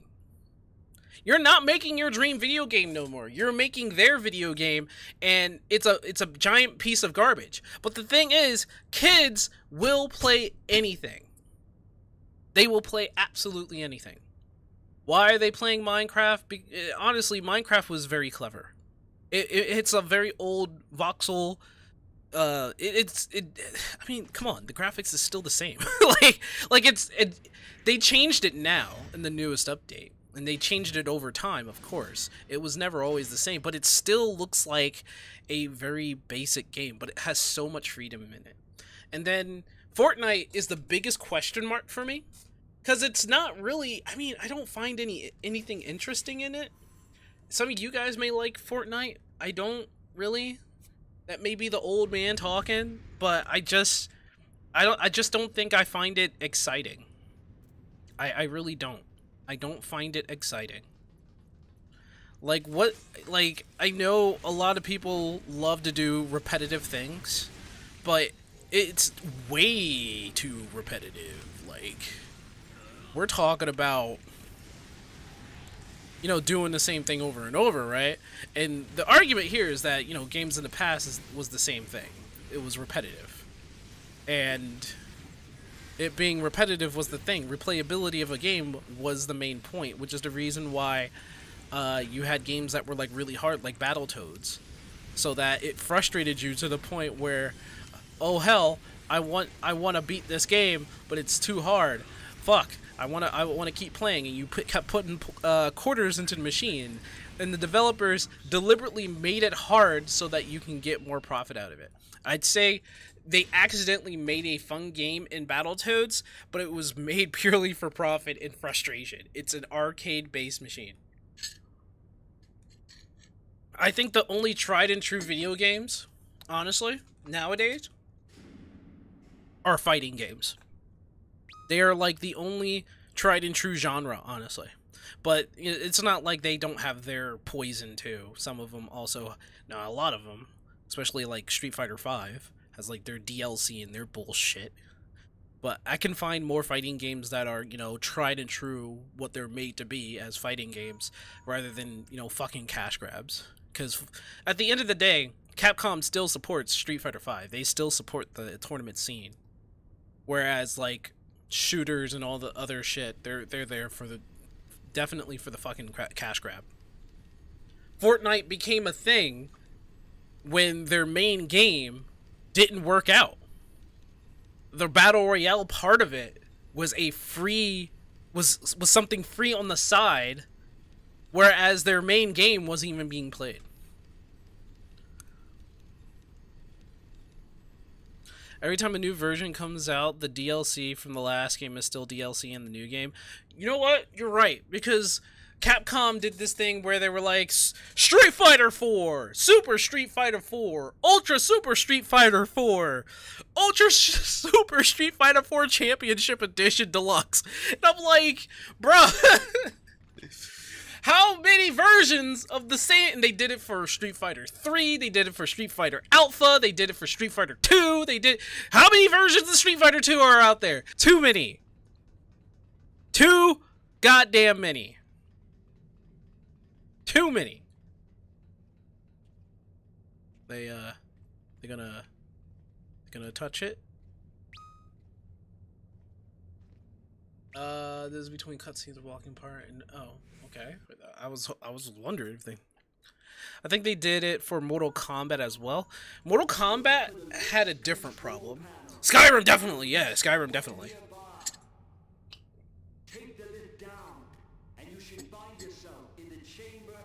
Mortal Kombat had a different problem. I think Mortal Kombat is a lot more true as a fighting game that was being supported by the devs out of like pure love rather than Capcom, because Mortal Kombat they went out of their way to get the license for the Terminator, for what was it? The fuck is it called? For Michael Myers, for Predator, for Alien, for Friday the 13th, Halloween. They went out of their way to get those licenses to put into their game to make the game even more fun, and they tried to balance it too. They actually paid attention to the game that is Mortal Kombat, and I think they did like, you know, a Super Championship Edition for a couple of them, but honestly, I think Mortal Kombat did it a lot better, especially against Capcom and Street Fighter. Capcom hates Mega Man, Nintendo hates Mario. That's not true. Sega hates Sonic. That's also not true. Sonic is their moneymaker, and I think Capcom might hate Mega Man. Sad that some of our most memorable heroes are becoming soulless. Sonic has a development problem. They have people who aren't used to basically what Sonic is because of just like the exodus of employees over time. People who leave, people who got fired. And Sonic just became really, really bad in one project and really, really okay in another. Like, the person who's at the head of the helm for Sonic, honestly, I think he gets hit or misses, right? He puts on a giant fucking smile. He looks like the nicest person on earth. And granted, I got nothing against the dude. I forgot his name, but I have nothing against the dude. I didn't forget his name. I think it was like Takashi or something. But Takashi Iizuka? But the thing is that he keeps getting hit or misses, and he doesn't seem to know what makes Sonic great. Like, he has ideas, I guess, and other people have ideas, but he's not really picking out the good ones. I don't think he honestly knows, because he used to work on classic Sonic. How is it a person who worked on classic Sonic does not know Sonic the goddamn Hedgehog? And Nintendo loves Mario. You can't really say that, Brendan. Sega and Nintendo love their mascots. They don't hate them. Especially Nintendo. They love Mario to fucking death, dude. Mario is their Mickey Mouse. Mortal Kombat Ultimate 3 is the only one I can remember. I think they had more, but I know that Mortal Kombat, actually, the people behind Mortal Kombat treated Mortal Kombat well. Sonic Unleashed's concept with the slow levels were weird. That's a very common complaint about Sonic Unleashed. I think Sonic Unleashed was them trying their best to make a good game, and then somebody said, oh, but they'll beat the game too fast, we need to add something else into it, and they added the Werehog. For whatever reason. That was like, that's a giant question mark. Like, if you have a like, the thing is, I think, is that Sonic Unleashed would have been beaten in like maybe 5 hours because of just how fast Sonic would be. Plus the Werehog in there makes it like a good 10 hours, right? 10 or 12 hours. If you want to complete the game, maybe 12 hours. I don't know. But the Werehog was not necessary. I actually do like Sonic Unleashed. There are some Werehog levels that I actually do enjoy. The music was phenomenally good. It's just that whoever thought that it needed a Werehog and not just, you know, let it cook for a little bit, add more levels maybe just let it be 5 to 8 hours. Replayability is key for games, and game developers are forgetting that. Fuck, I replay Yooka-Laylee and the Impossible Lair all the damn time. That's not a very long game. It's just supposed to be a fun platformer. Probably wants something new, maybe. Yeah, let's watch the rest of Josh Drive Hayes here. There are probably a few of you listening who would happily kill the franchise every year because you want profits, and that's your business choice. And that is exactly what happens here. Beyond that, if your boss cares about profits, do you really want to be the guy to suggest, hey, maybe we should make less money this year because maybe in 20 or 30 years' time when we're not here anymore, someone else might make more if the game succeeds? No boss wants that, or will take you seriously if you suggest that. So here's a really big question. Why MMOs? Of all the projects you could do this to, why choose gaming? And why choose the MMO genre specifically? Well, it's because of the built-in captive and in some cases addicted audience. The sunk cost fallacy is one hell of a thing, and they are fully exploiting it. For anyone unsure of what that is, let me explain. Say you have a car. It's a decent car, but it needs a repair, and it'll cost you £100. Or you could buy a shiny new car for £1,000. You go and get the repair. Then a few weeks down the line, the car needs another repair. This time it'll cost you £200. Damn, look at that the boss. shiny new car is still only £1,000. Well, now the sunk cost fallacy kicks in. And you think, well, I've already spent £100 on one repair. If I buy the new car now, that £100 is wasted.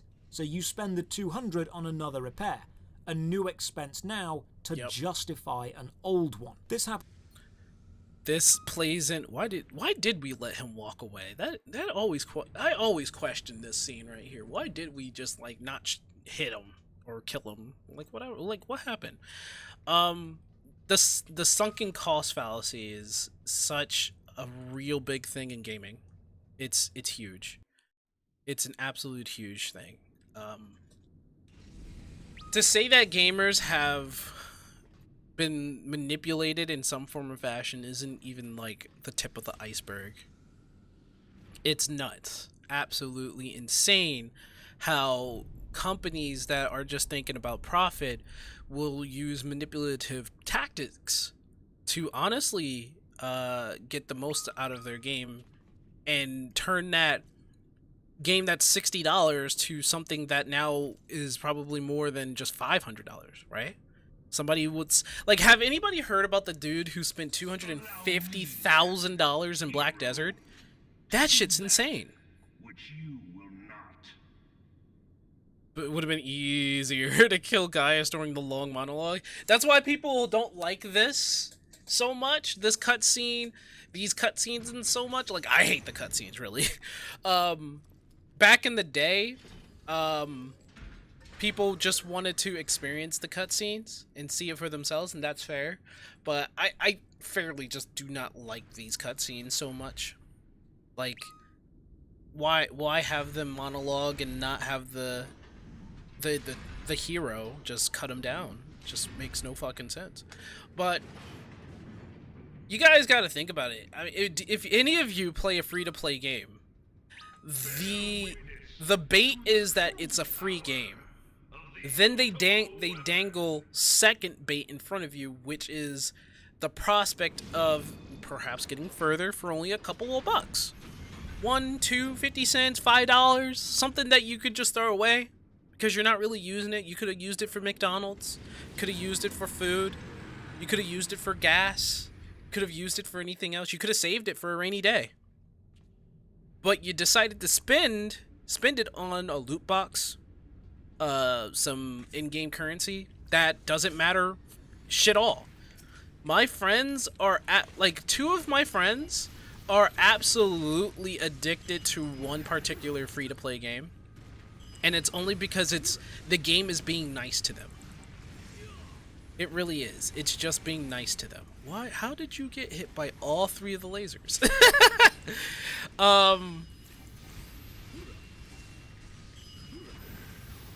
Okay, I'm just gonna sit because hearken on to me. Okay, now we're doing damage. Never mind. Here we go. Now we're doing damage. But yeah, think about that for a second. If you guys play any kind of free-to-play game, all of it's a trap anyway. One of my friends, and you know, I care for him and all that other good stuff. You guys may or may not know him. Last Order Films, if you have heard of him. He used to make Final Fantasy XIV videos, but I think he's moved on to Genshin Impact. He loves Genshin Impact. He loves the story. The story is great and all. The story is great and all, but I wish it was a full package instead of like 2-month, 3-month episodic, right? I wish it was the full game instead of, oh, you'll get it sort of in MMO fashion. Kind of feel like I just can't keep up with the game itself. And he loves the game. And sometimes he would spend money on it, right?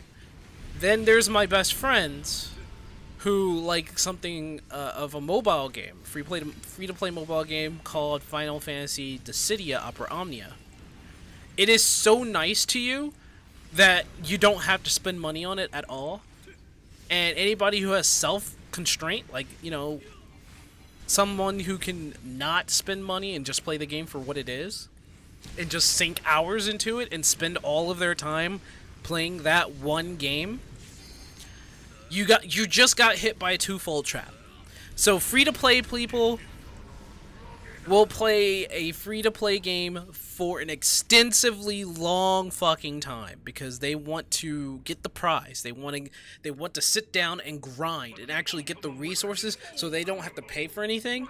And the people who have money and will spend money will just spend money, right, to skip so many things in the free-to-play game. So Opera Omnia is the perfect trap for anybody who's like into Dissidia, into Final Fantasy, and into all that shit. It's perfect. It's absolutely perfect. I used to be stuck into that game too. And I realized, like, shit, man. It's an absolute trap. It's an absolute trap. It's funny because there's another game by... This is a game by Square Enix, but there's another game called Record Keeper. That's still up, but it's not as popular as Opera Omnia because it's too nice. It's really too nice. And it's actually more fun than it seems, but it doesn't have a whole lot of content. That was the problem. It didn't have a lot of content. Opera Omnia is so easy, and man, the budget on that thing is so low. You can make a cutscene easily now. Always Genshin had a buy-to-play model where you get every character you do in the story, but that wouldn't make enough money because they make so much money off of their banners. Yep. That's the point of free-to-play games. The game is free, but its actual cost is a lot higher than what it seems. It's free-to-play, but it's literally maybe a $500 game because of how much people put into the game, you know? I think I put in maybe over $500 in Opera Omnia. Genshin Impact, if they came out as a buy-to-play game with the whole story in it, right? Characters are unlocked along the way. You can upgrade your weapons along the way. And I don't give a fuck about the whole opening loot boxes kind of thing, but spending your time playing the game in replayable scenes and like it's already that you already have to replay the game, but you know, actual rewards doesn't even have to be loot boxes. Like they can take that shit out, play the game, do quests and stuff to get rewards. I think that was like the best way of actually having a game in terms of like an RPG. But Genshin Impact is a free-to-play game. And it's not offensive. It's really nice to you. That's why people play it all the time. It's really nice. It's a nice, very it doesn't push the banner, it doesn't push buying stuff in your face. It says, "Hey, just play the game." But why am I going to like I'm in my head, why do I want to play this free-to-play game which I know the budget the budget went into how it looks, right? How it plays is actually very simple. It's a very simple game. Genshin Impact looks beautiful, which it is, but it's very simple. But they also have an orchestra. The music's actually pretty fucking good. I like Genshin's music. The story is very sound. But it's like, it's at the end of the day, what are you doing most of the time if you're not doing the story for Genshin? You're grinding. You're repeating yourself. You're doing repetitive things in the game, and I can't do that. I'm not attracted to repetitive things, and if it is something repetitive, you gotta really hide it from me. An MMO is repetitive. You'd be doing the same damn thing, but the thing about the MMO that I'm playing right now, they tell you, oh, don't play. Just wait till, you know, it's all your choice. And even still, there's like a reward to your repetitiveness in this game that actually feels like an actual reward. That's a glitch, by the way. That green orb is a glitch. It's gonna show up again. But first, I must deal with you. The question of who is mightier remains. Come. Where is it? There it is. You see that thing? That's a glitch. That's funny. Might as well sell the 2 models, though. Could double hook on some people who spend some money on the free-to-play banner model, get burned out, and switch to play to buy-to-play so they could play everyone. It's such a complicated matter. At the end of the day, it's more or less, what is your justification for playing a free-to-play game or anything that's grindy? Genshin is grindy as fuck? Yeah, it is. It's grindy as fuck, and you're doing basically the same exact thing every time you turn it on. Even if you're doing new story, you're doing the same exact thing every time. I played Honkai Impact before, so it didn't bother. Oh, you didn't bother with Genshin? Oh, wow. I never played Honkai.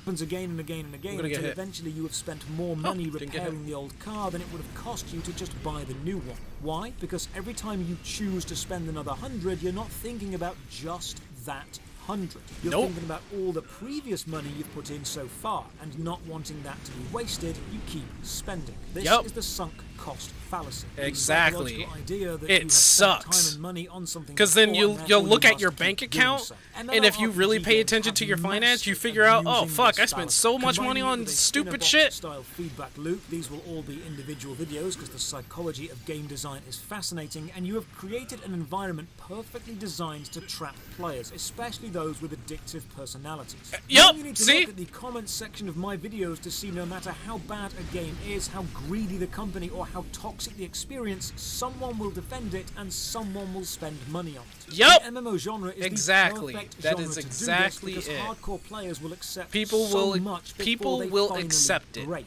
And gamer go. There it is. People will just accept it because the game has already hooked them.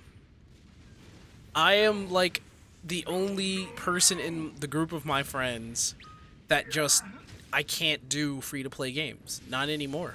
I can't play them anymore. Because I know that I have an addictive personality when it comes to stuff like that. What sucks is that my friends will literally defend him. They will literally defend those games. And it's like that feeling of, damn, I lost them. They're all smart guys. But they'll go to the next free-to-play game, say, hey man, I found this free-to-play game. And the free-to-play aspect, like the freemium aspect is, like, you don't even need to do it, you just need to play the game. And I'm like, bro, I could be playing better games. Like, that's the thing. Free-to-play games, like, I would say free-to-play games like Fortnite was unintentionally fun, especially for kids, right? And they're buying all types of shit like battle passes and that. At the beginning, it was just a free game. That's all it was. It was a free game, not a freemium game, just a free game. So it already hooked its customers. Now it's time for them to pay again. Like, they didn't pay for the game before it was free, but now they can pay for a battle pass and, you know, succeed in something. Couldn't handle Genshin grind, Final Fantasy grind. I love 14, so I dropped Genshin. Boasted of unrivaled power. You were entrusted with the ultimate weapon. Not like that unpaid job that was... Wow, god damn. You called it an unpaid job. Jeez. It's basically one of those games that is nice to you with events and stuff to tempt you. Exactly! For over the cash to max things out. Because it makes... The game has a good story, right? You can follow it. It's in bites and pieces. They hardly give you much of the story, honestly. It's always, you know, in sequences here. It's not continuous. You do get cutscenes. It's actually pretty good. Genshin has a good story, has good music. It looks beautiful, but it's still a trap. Tencent has more of a share on it now also, so that was another reason I didn't go for Tencent. Tencent. Yeah, isn't Miyoho under Tencent now? Or has always been under Tencent? She must be burned out if the planet is to And recover. Asia, over there in Asia, on the Asian part of the world, business practices that take advantage of their customers and their games is a regular business practice, and they don't do anything about it over there. They don't do anything about it. It's just a normal thing. Like, South Korea is probably the worst. You think China's bad? Check out South Korea. They're the ones who created free-to-play and freemium. Needless to say, both you and your scion Got 20 characters to level 80 because I liked playing every character in Genshin, but it just felt too much when I was grinding for artifacts because of how garbage the RNG is on artifacts. I never knew that was a thing in Genshin. I hate anything being on RNG. Like, if you need something on progression and it's on RNG, I hate it. Well, why is that an RNG thing? Just make it a reward. God damn. I would get the grindiness of it all, but geez. All right, Josh, speak your piece. Know this. They specifically buy games with dedicated player bases because they know the return on investment is almost guaranteed due to the player's desire to not leave a game they love. Players will happily become blind to the awful changes Gamergo make to their childhood game in order to keep their own narrow-minded nostalgic version of their game alive in their minds. On top of this, instead of just shutting the games down, keeping them on life support means you always have the chance to capture a whale. In the gaming world, whales are players who spend a large amount of money on a single game. 3 or 4 whales can easily outspend 3,000 or 4,000 regular players. So, let me just tell you right now, whales is the way of video games and free-to-play at this very moment. Whales are the video games. I think somebody got offended when I said this. I said free-to-play games aren't for you. They're for the people who are spending money in the game. You're just there to populate it. And they got offended by that. They got offended of me telling them that's what it is. Free-to-play games aren't for the people who are playing it for free. The people who are playing it for free are there to populate it. They're there to show that, oh, it's a game to play. It's the people who are spending money. The orcas is what my friend said he was. He was an orca. You get, like, there's the little guppy fish that spends like maybe $5-10, you know, every so often, maybe a month, maybe a week. A dolphin that spends like $100 maybe every week. You got the orca that spends over $100 a month on the game, and then you got the whales who spend upwards to $500 and over on the damn thing, be it a month, right? Let's make that the line, a month. Also, holy crap, look at that. It's absolutely crazy.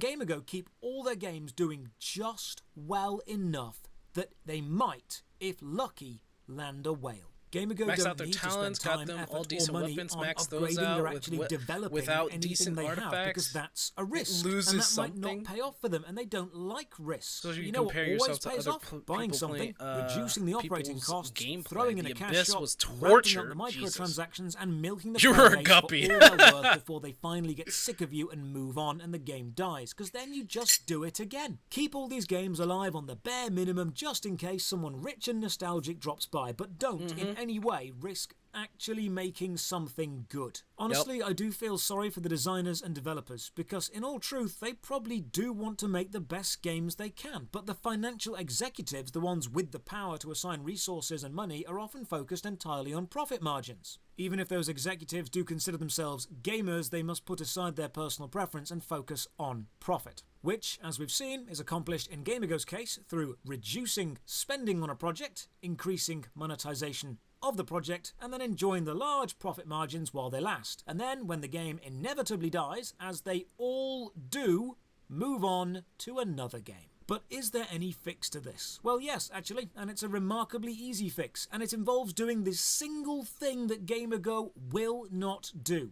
Investing the profit back into their games and risking a success. Hiring developers and designers, get some Q&A testing going on, spend the money you make to make the games you have world class. If you are willing to take the risk, then you are worthy of getting the reward of a good game. I've been sat in management meetings for various companies I've worked for before, where several hour-long discussions have focused on how to improve the quality of something without spending any actual money, and the answer is always the same in every one of these meetings: you can't. If GameaGo want to improve the games they own, maybe bring some of those zombie games back, or sort out the plethora of issues with the larger games they have, they need to invest in them. there. Let Oh the wait, game isn't designers do what Arcade they do best. shut down If you now? hired a graphic designer or a small development team whose only job was to improve Fiesta, it would be improved in no time. But doing that would cost money, and it's a risk, because you might not get the money back if you do improve Fiesta and people continue to not play it. This is the unfortunate reality of the grave you have dug for yourself. You have the reputation of doing this to games, so now when people see you own a game, they assume it's going to happen and just move on. I have many more worst MMO ever videos to make and many more GameaGo games to play, and I will always be fair to them. I praised Defiance 2050 for its excellent gunplay, and I enjoyed the core gameplay loop of Rift. But I won't shy away from pointing out mistakes, like Fiesta Online's missing collision detection, or Fiesta Online's music, or Fiesta Online's search menu having a typo, or just the rest of Fiesta Online. It's extremely simple. If GameaGo want to be seen as more than a company that buys small games, monetize them, and then milk them dry, then simply stop doing that. Ladies and gentlemen, thank you for watching. This man has a whole entire page. Like, this is the page that he has now for Patreon. This man is amazing.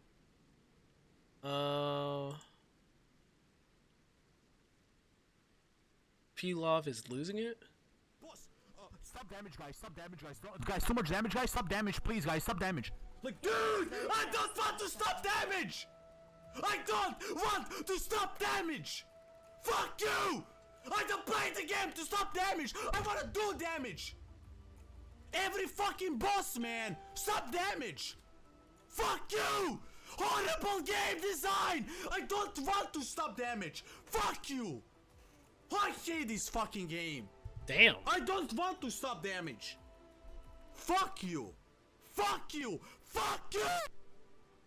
Jebem ti materu pičku glupa igrica. Užasno govno od igrice. Najgora govno od jebene igrice ikada.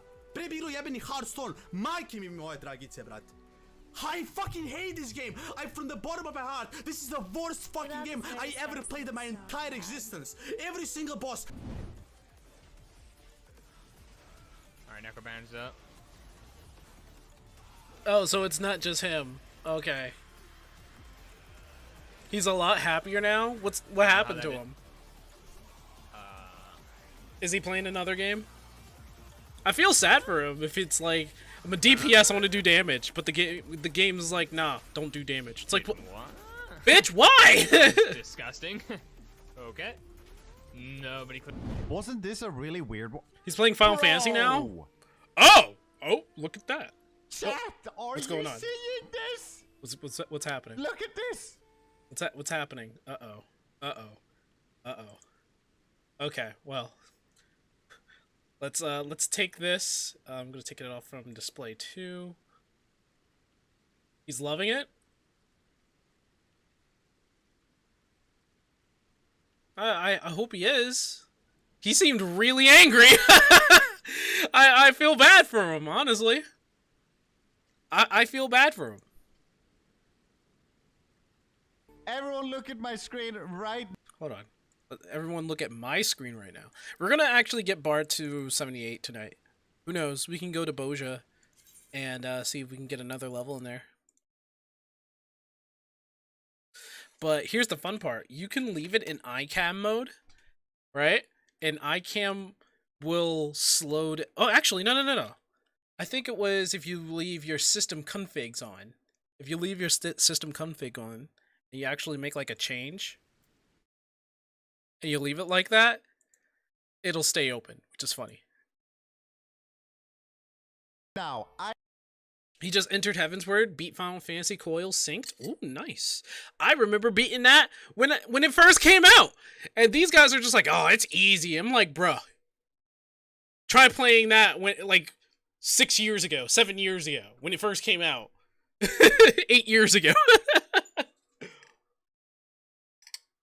Coils was scary for a lot of people.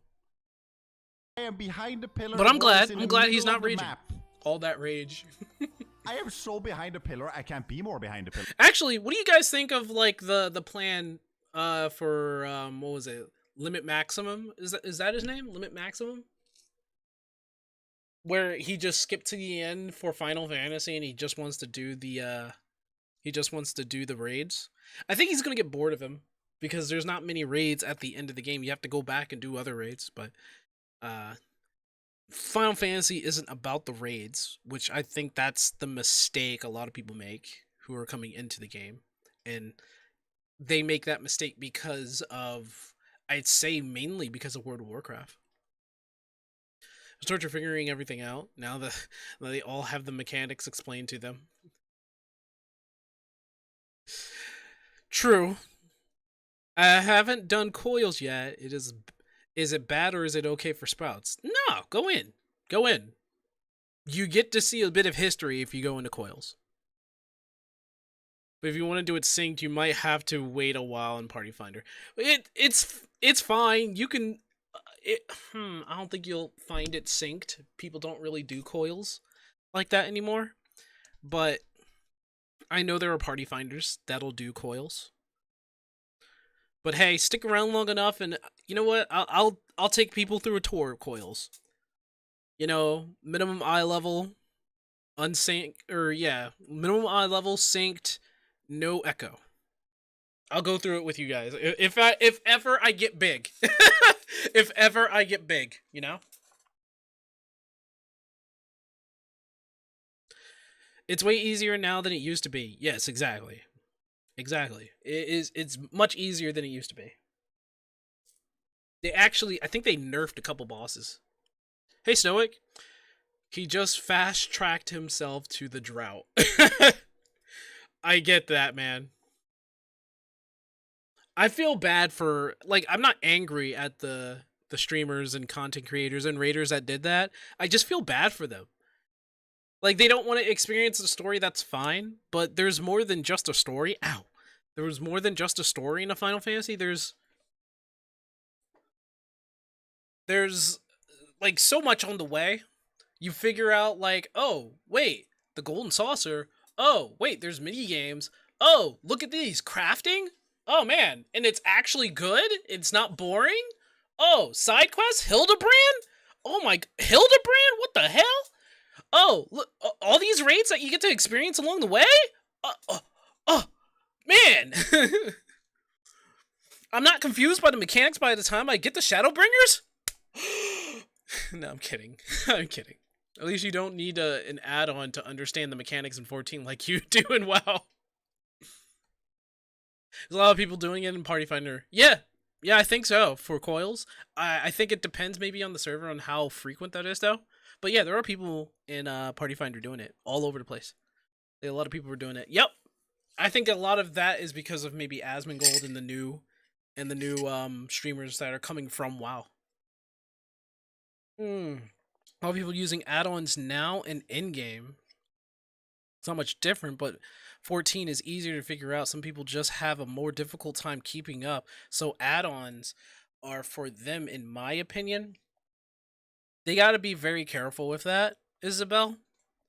We got to remember there are add-ons that, you know, Yoshi P say, like, you know, it would be pointless to go after these people because it's not really, you know, technically it's a third-party thing, but technically it's only a calculator, like, you know what add-on I'm talking about. But what I think Limit Max was using when I saw his stream the other day, as long as he doesn't fucking talk about it, I don't think they'll get him or catch him, but what he's using might toe the line a bit. And whew, it's hard to say. Stuck in the crafting. Who's Hildebrand? Oh, Illidari, you're going to have a lot of fun figuring out who Hildebrand is. You're going to have a lot of fun. You'll find him. You'll find him. Omnicrafter on 8 characters, by the way. God damn. I'm not even an Omnicrafter. I could be an Omnicrafter tomorrow, but I just don't want to because it costs money to level up fast. Focusing care on story in Final Fantasy is foreign to average WoW plebs. Yes, you know, I love my WoW brethren. Right, I come in with open arms. I also say play the game you like to play. Right. So it's like, it's a different game for them. And how they experience the game is up to them. You know? Just don't talk about it in game, exactly. Don't talk about it try not to talk about it on stream. That's why I'm being very evasive with it right now. Because I don't want, like, you never know who's watching. Graphic update mods. That's, yeah, so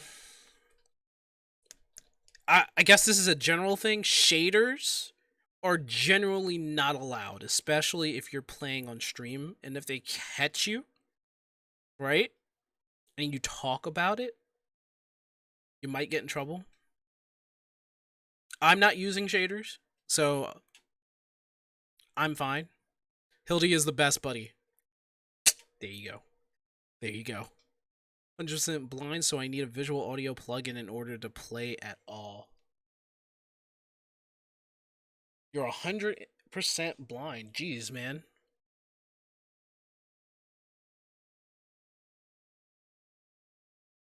Like seeing them coming in angry and then sticking around with a smile.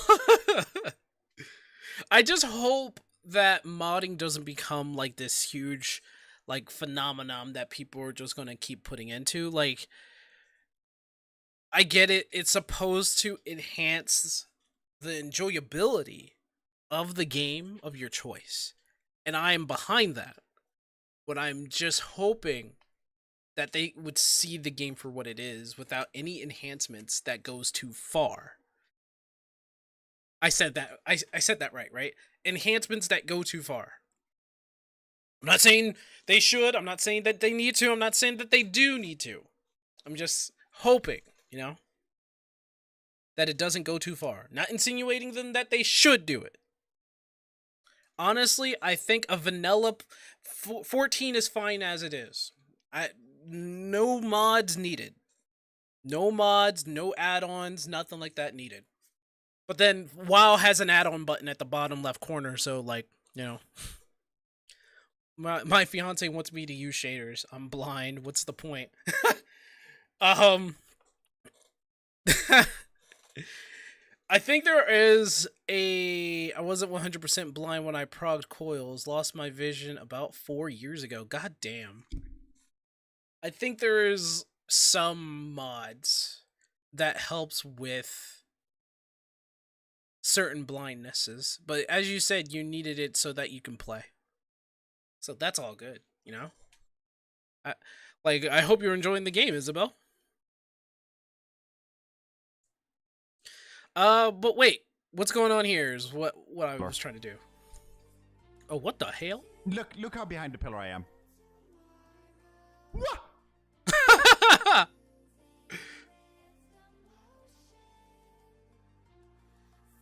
What? That is the most ridiculous thing I've ever seen.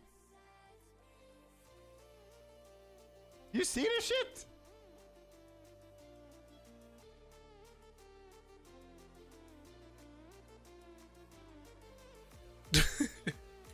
There's also another thing that some of my friends wanted to say. They didn't want excuse me, gap closers to do damage because they're like, you know, what are you doing with the gap closer? And I'm like, you're using it to attack? And it was like, yeah, but what for?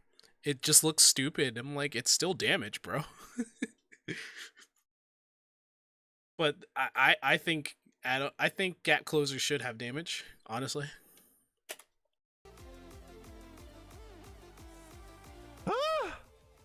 He keeps going back at that point. Hi. Hello. Hello, hello. Hello, hello. How you doing? Hey. Wait, I think I've heard of this guy. Is he doing PvP right now? Yeah, he is. He's doing PvP. Whoa. What happened there? Looks like oh, wait, he got stunned. Oh, he's trying to fight. Is he taking him down or is Good he? night. Oh, he did. He took him down. Okay, look at that. Throwing a fireball in his face. Oh wait, is that a portal? Oh, they won. Nice. This is 2-4, by the way. What's up? Just want to let you know. Yeah. What? Are you gonna say anything? What? Just throw me in. I don't know. You didn't trigger the fear. It didn't look like he got mad. Peekaboo, Tilla Barton, Magnus. I think maybe that was it. Oh, Pilov again.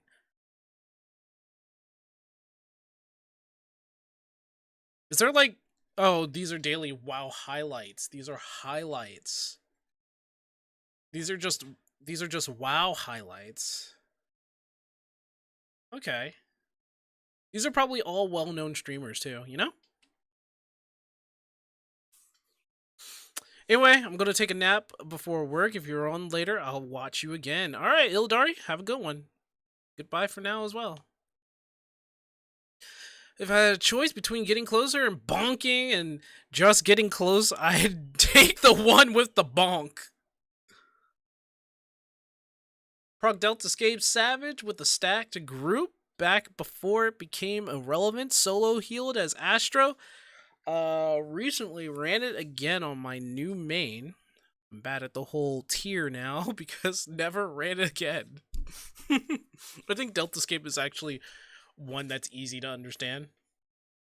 But I shouldn't talk. I'm a raider in disguise. I'm honestly a raider in disguise. What's going on here? Blind. He intervenes blind. These guys are... Yeah, these are just highlights. We're just getting the highlights then.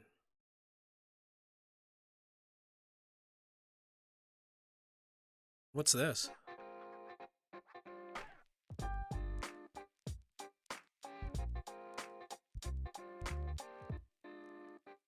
What the hell? I got our accounts to level 35, maxing out the lowest combat.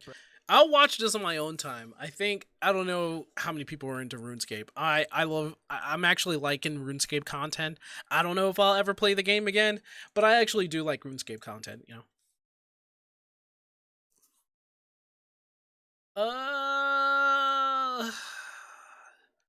But on that note, let me go back to...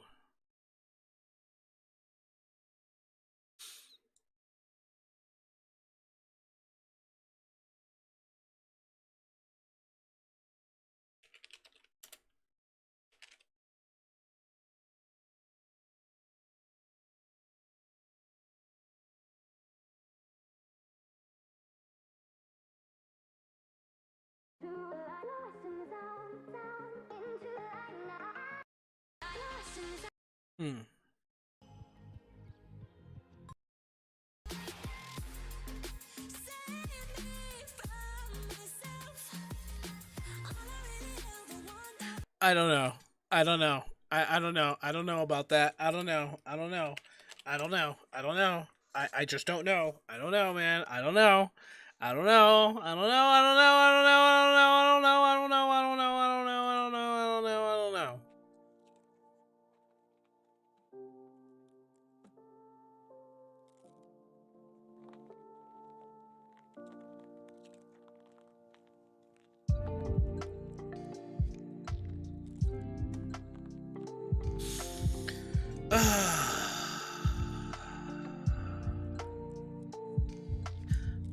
I missed earlier if you mentioned whether you had checked out the how to improve low-level gameplay video by Mr. Happy. I didn't see that.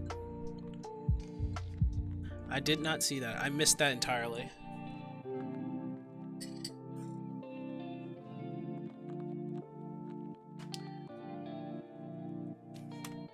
I missed that entirely, but say, look at that. Not kicked out at all. Haha. Where she link it? Generally, links are disabled on YouTube because common reasons. But if you want to, you have two ways of getting it to me.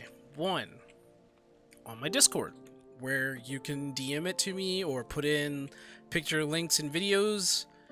There's a section for that, or you can find me on Twitter and DM me that there. Two ways, or three ways actually. That's three, isn't it? Yeah, that's some. No, it's two. I don't know. I can't count no more.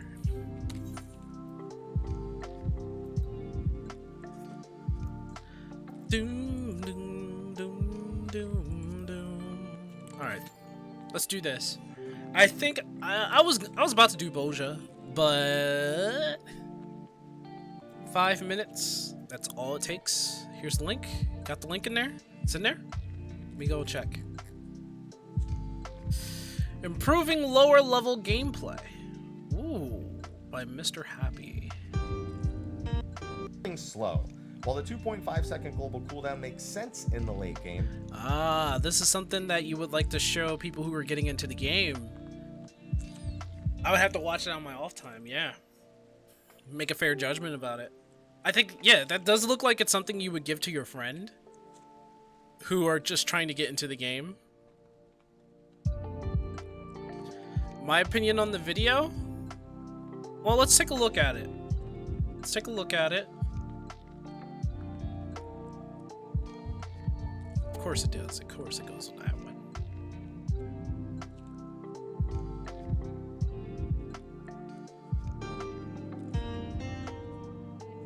Hey everyone, Mr. Happy here. Now in Final Fantasy XIV, the combat gets incredibly engaging towards the later I'll pull it over here actually, because I want to make sure that this goes off. So I'll pull that over here, and I'll open this window here. Shaboopy. levels, but its early game has often been criticized for feeling slow.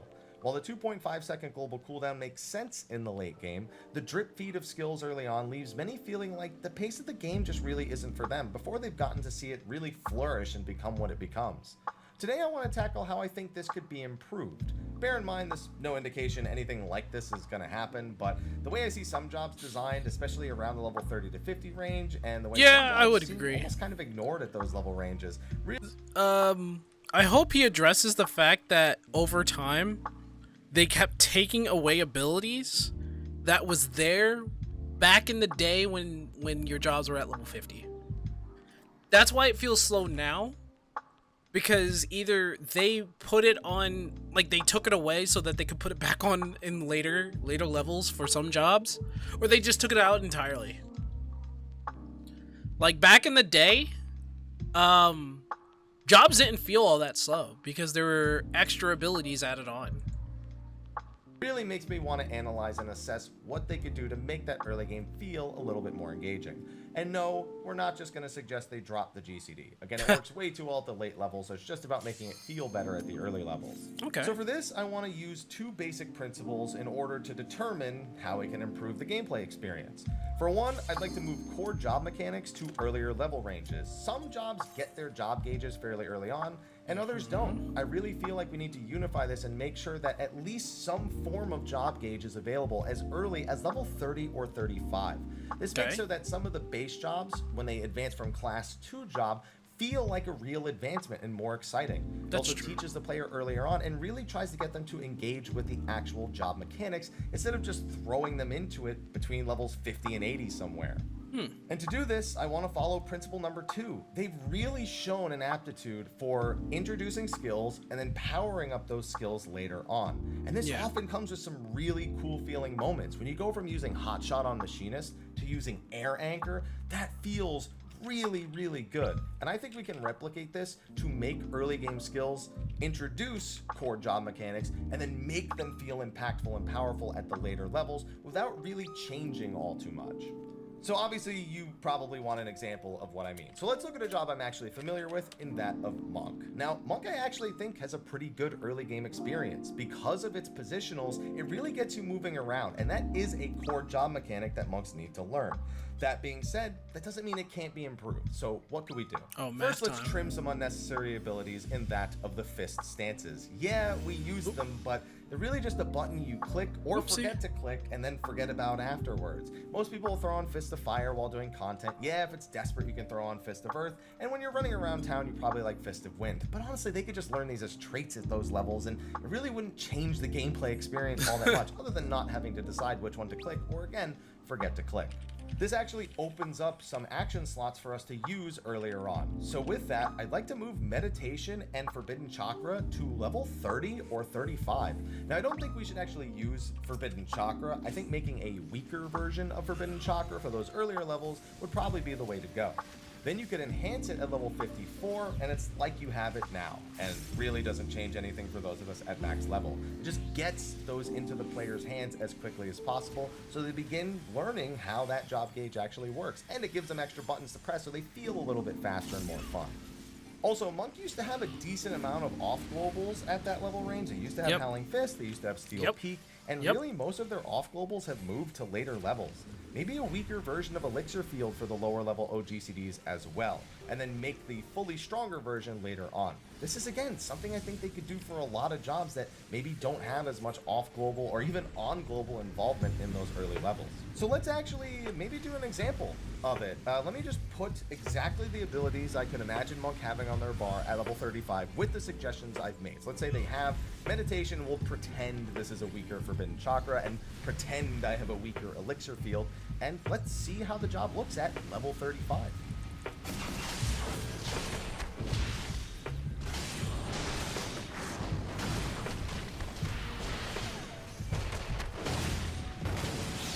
Looks better and efficient, I can tell you that.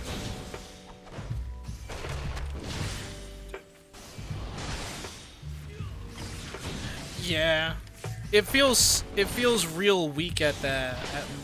Like, it feels real slow and weak at that lower levels, and I get that. Also, I suppose I should maybe try it at level 50 because they just get a couple new skills that really round out that base Monk rotation. So let's take a look at what level 50 Monk would look like under these same principles.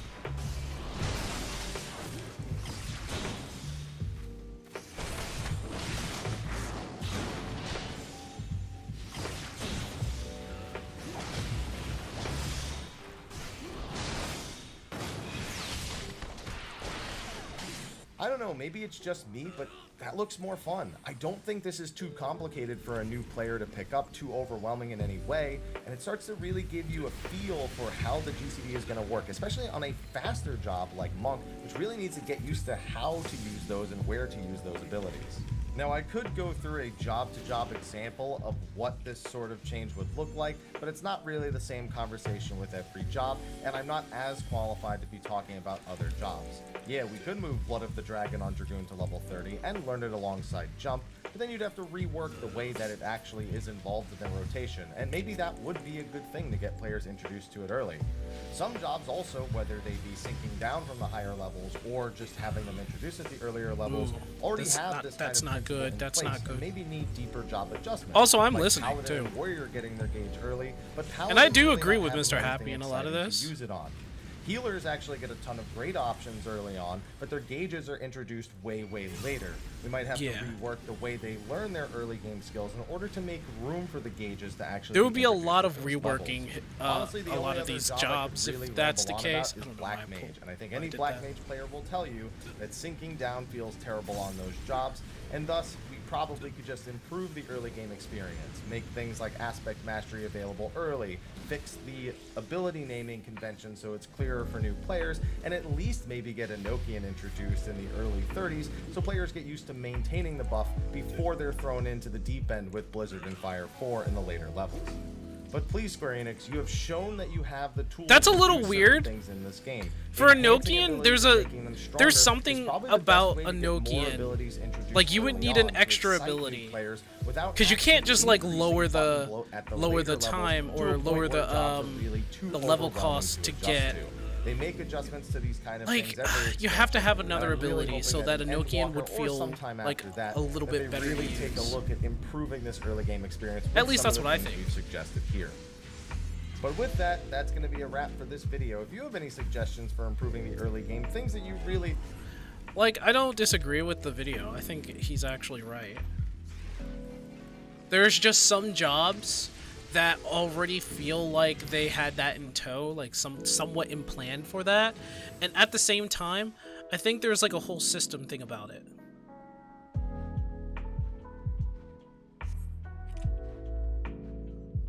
Let me just...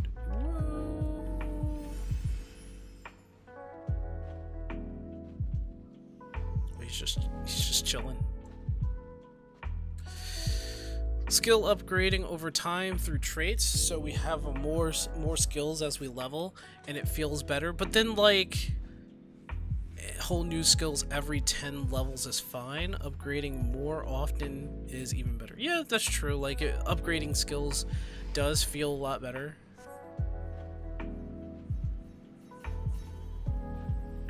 I would say, because you know, Flood and Edge, like, it upgrades over time as well, you know? It also upgrades over time. And I think it had that in mind. Well, not in the beginning, because Flood and Edge is entirely new. I think Shadowbringers was when Flood and Edge came to be.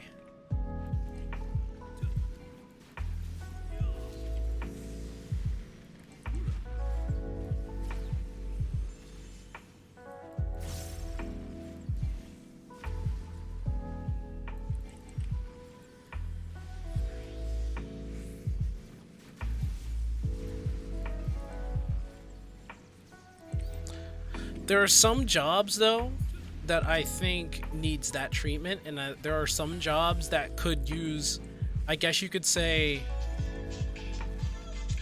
Why do I get called all the time? Who is calling me? Okay, as I was saying, before I was actually rudely interrupted, there are some jobs that I think needs that treatment, and there are some jobs that I think are, you know, they just need a tweak, right, to make them feel better at lower jobs, like at lower ends. They said that, you know, it feels very slow, and they're right, because you're practically getting a skill every 5 levels, I think. You're getting something every 5 levels at the very least, and it didn't used to be like that, you know. They took away something that was a problem before which was button bloat. So they had way too many abilities, way too many skills for a single class, and they had to cut that down.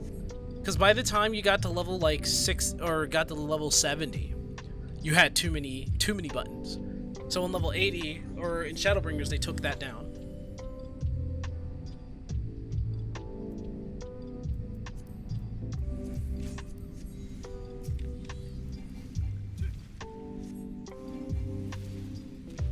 They feel so slow under. Yeah, they do. They feel like they're you know, not at their full potential, which I think at level 50 for what it is, like, I don't really complain about it. I think what people are actually having an adversary to is probably the level sinking down, and that's also fine. Because I understand people who do not like the level syncing so much. There are a lot of people who are just like, yo, level syncing kind of sucks. And that's fine.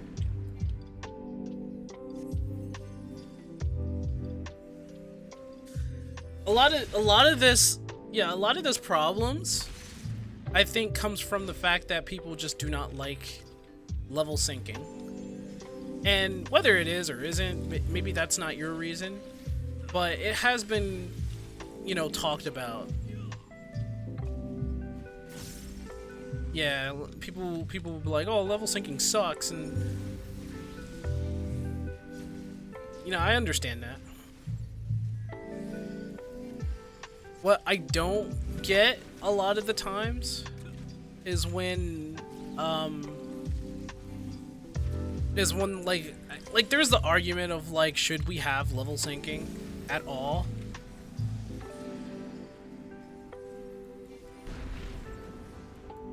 And I get it. I'm in the middle of the road with that one when it comes to level syncing. And if we should just have our full kit at lower levels because it feels more exciting. But there are a couple of arguments that also make sense. For like a lot of people who are just like, they have a giant fucking dragon, say like a summoner showed up, and they're going around with their giant fucking dragon. We're over here, right? Bruh. I thought we were... Guys, did everyone forget how to do this? I think they forgot how to fucking do this. Guys, pull them apart. Separate them. Bruz! I think we lost this one. Yeah, we lost this one. We're not gonna kill him fast enough.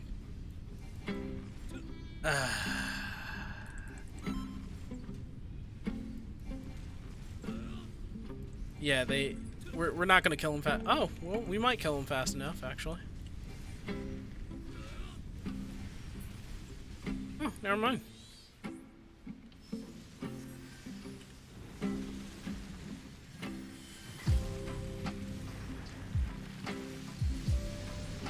I think having a dance partner should be something that you should have at the beginning as a dancer. I think that's something that you should have as an inherent thing as a dancer.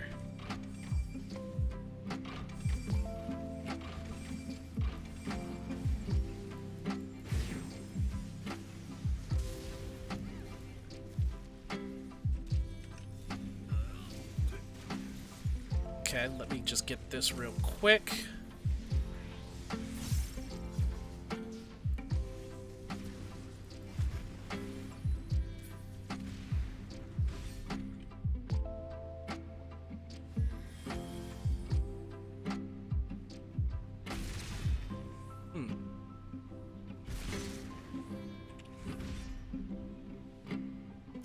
Lower the values, but keep the full kit. That's an idea, but it's still, you still have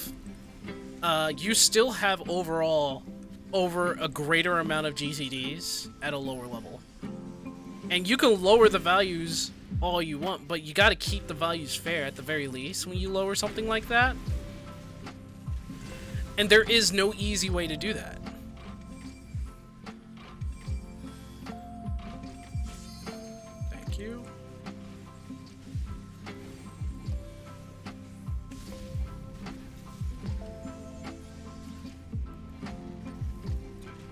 Ever play Domo before? I've never played Domo. You're probably going to say that they did it right? And yeah, I get that. They probably did do it right. But that's different from like how 14 has it. 14 also unfortunately has really bad coding. Like, it's not very good at all. So trying to get through that noodle code so that the values doesn't subservient like the actual, I would say, enjoyment of like having a full kit at lower levels and being able to, why would you do that, bro?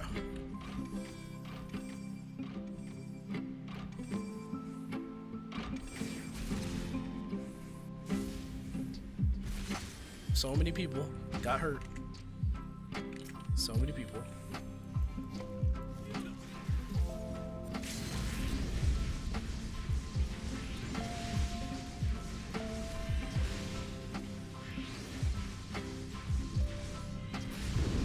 There we go. I love having all our obtained skills when synced down. You can give new players a perspective of what's to come without directing them out of a game or making them wait until they get to a higher level. That's a good perspective of looking at it. That is a good perspective of looking at it. But you also got to look at the other end of that too. People will be like, oh, that's so fucking cool. I can't wait to get a higher level.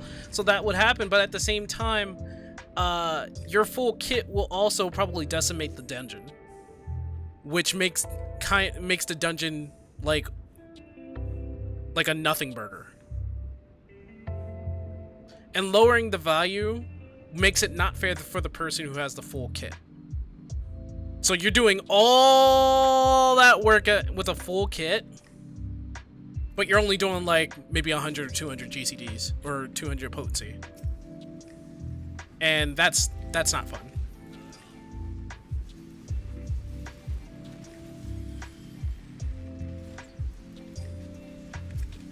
But that's like in a matter of a perspective, though. That's a matter of perspective. I will admit that. That's a matter of perspective. Because at a point, trying to make sure that when you have a sync down full kit person and they're still enjoying themselves, while also like the problem with Summoner for one thing is that you get Bahamut. But you know, people will probably be like, oh, what? You get Bahamut? It's like, where do you get that? You know? And people will be like, oh man, that's so cool. And that would be the good part about it, you know, sinking down and having that kit. They'd be like, oh man, you got fucking Bahamut. You get Bahamut? And it was just like, yeah, man. But at the same time, you just decimated the dungeon. So like, it becomes boring for them. You don't want to have that. It's very hard to balance. That is something that is very hard to balance. You know, having a full kit is something very hard to balance because remember, you still have some of their moves too. I don't think it's fair to dumb down a higher player for the sake of another new player's enjoyment. Like, they have a full kit, but they're significantly weaker than the new player. If they do their full kit and do not as much damage as like the new player, that just, I don't know, that doesn't seem like fun. You want more buttons at a lower level? I wouldn't mind doing less damage overall for a skill value. That's a perspective thing too. That's also a perspective thing too. A lot of people who play MMOs do want to have that skill value, do want to keep up with practicing their rotation. And some people just don't give a fuck. Some people who just don't care and they just want to play the game.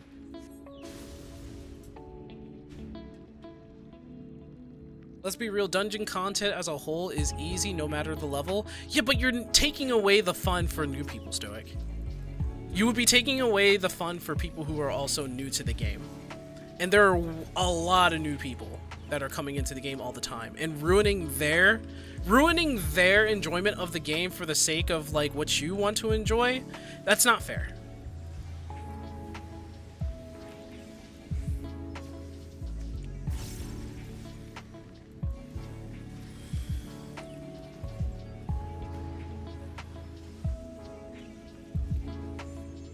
Ooh, I almost missed it. Woo, baby.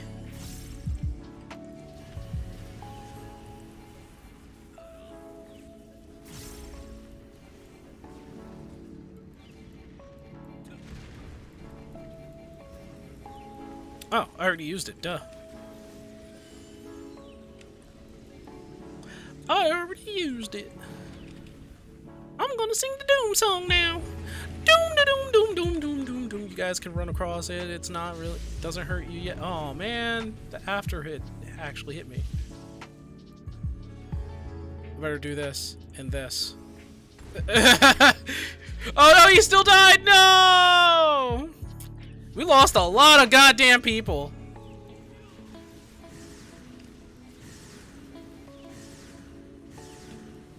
Oh. Oh. Oh, man.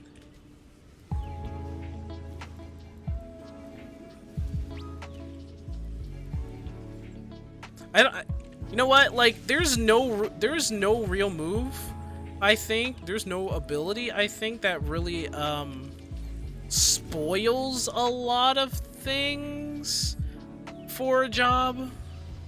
At the very least, I don't think it does. Subtract. It's gonna subtract our abilities, man.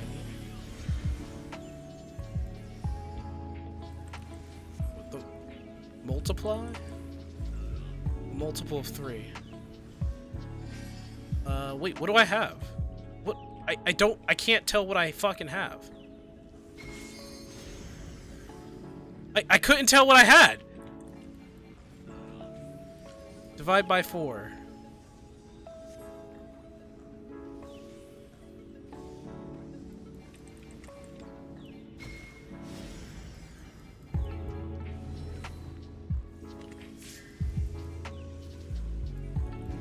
Guess what, y'all? I know my math. Ha ha ha ha ha ha ha ha ha ha ha ha. I better boost everybody's healing abilities.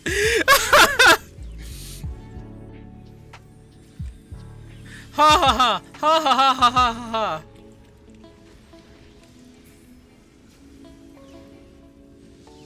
Oh no, you don't. No!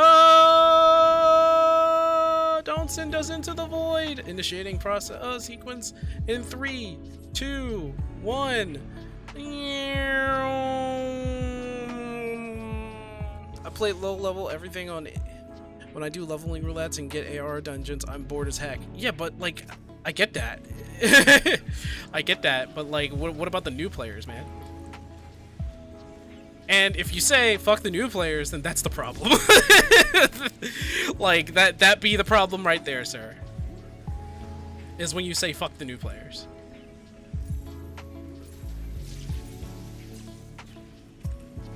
And that's the end of that.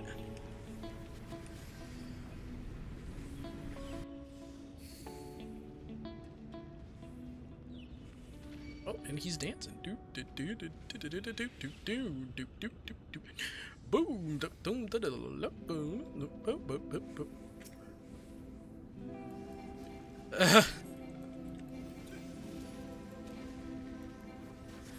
I'm not accusing you of saying it. I'm just saying, like, if that was your thought process, I'm not saying that it is. That's part of the problem. That's why they did the thing what they did with the main scenario roulette, because people dragged the new players through that dungeon and they had a horrible time because of it. Like a horrendous time.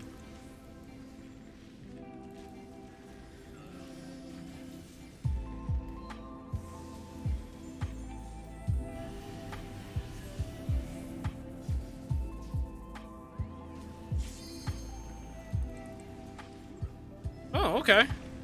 I see.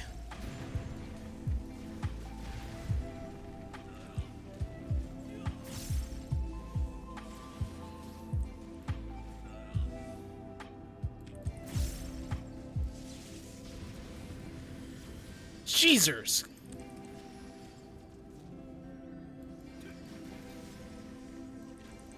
Computational mode. Yo, if anybody played Sonic Adventure, they should hear E123. What's his name? Gamma? Was it Gamma? I forgot his fucking name. 2. I have 2. Prime number?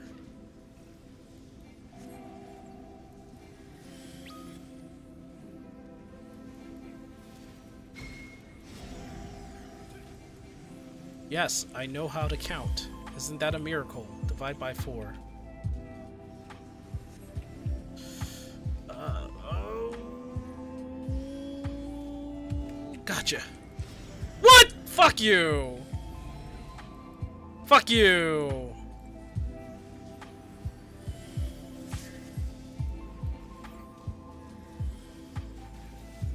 I just didn't make it in time.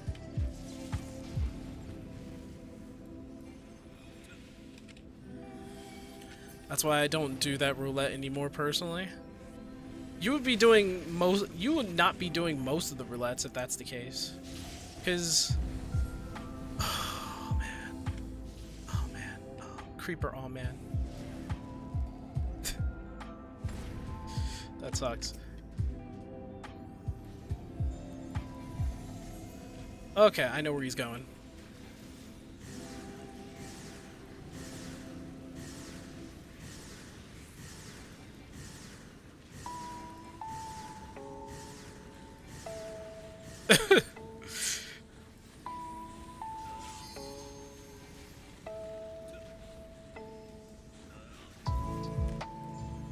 Like, there's more things to do than dungeons anyway in 14, honestly. You know, there's like a bunch of shit that— oh, back the fuck up! Sorry! Ventilation's about to come out. There's ventilation. It doesn't do much damage, but it's like, it still hurts.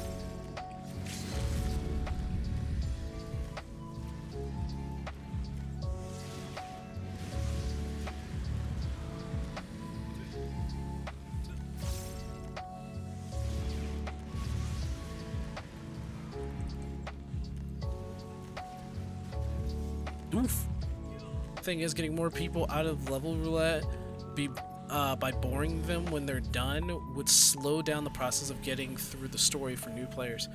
That's also true. An unfortunate side effect.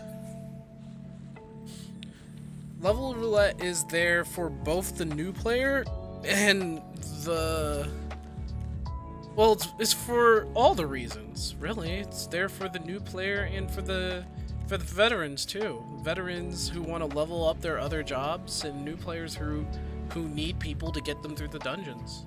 The same thing for main scenario, same thing for alliance. All the duty roulettes have something for it, you know? They're there for mostly for people who are trying to get through 50, 60 lower, anything lower. The only things that are different from that are front lines, 80, expert. Yeah.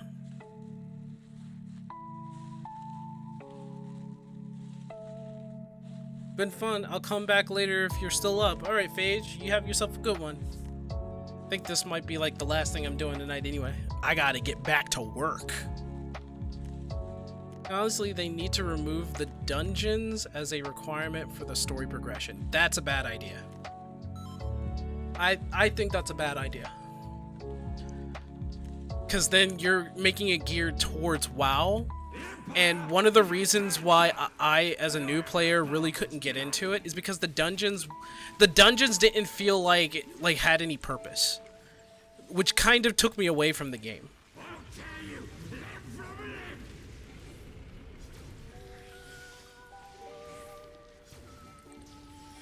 I kind of forgot how to beat this guy.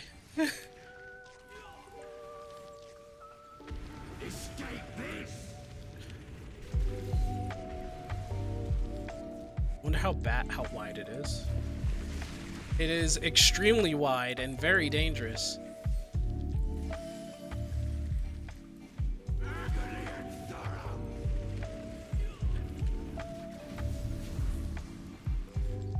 God, he has so much. I remember this. He has so much health in the beginning. Or at least it looks like he has health in the beginning.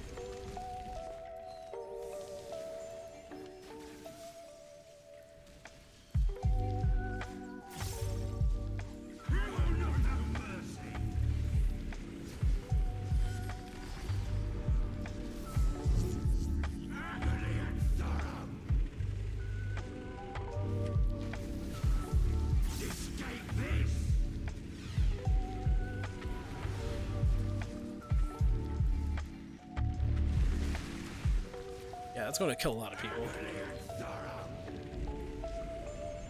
Oh, I don't have the other one.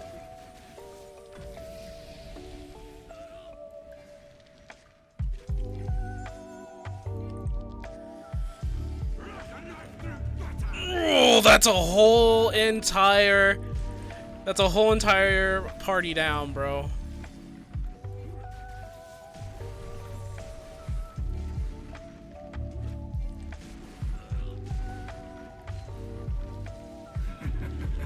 Your suffering is not yet over.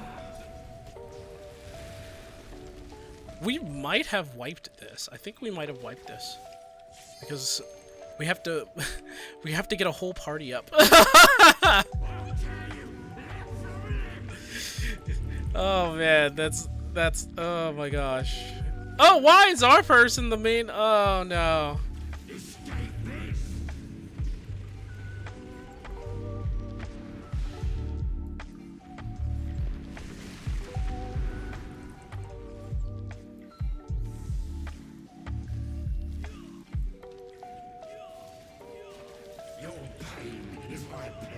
That's actually a better idea. Expand NPC low levels, but then here's my fear of that. So I get you with that, but then, oh jeez, that's not good.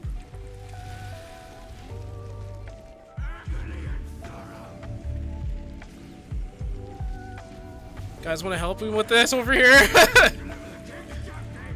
It's still targeting me. There we go. This is a struggle right here. Oh, this is a struggle right here. Trust is probably going to eventually fix that problem. Found sometimes yeah, but then I have to start asking. And the queue times would be like amazingly simple, right? Oh shit. Reliance C. Wait, what? Why are they over there? That's not where C is supposed to be. Yeah, this is a wipe, guys. This is definitely a wipe.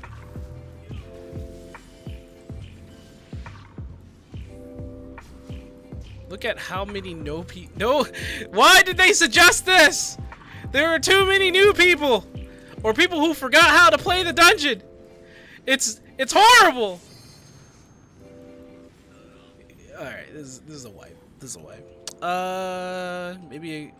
So like Stoic. My only fear of that, like making the trust a mandatory thing to have at lower, or not even mandatory, like an option to have to, I would say as long as it's an option, that's fine, right? As long as it's an option, that's fine. I just hope that trust doesn't become something so relied on that it takes away the whole aspect of it being a multiplayer game. Like, one of the fun things about 14 is the fact that you can play with other people in dungeons. And you can actually make what the fuck? This person's an idiot. Why did you do that? Why did you do that? You auto ran?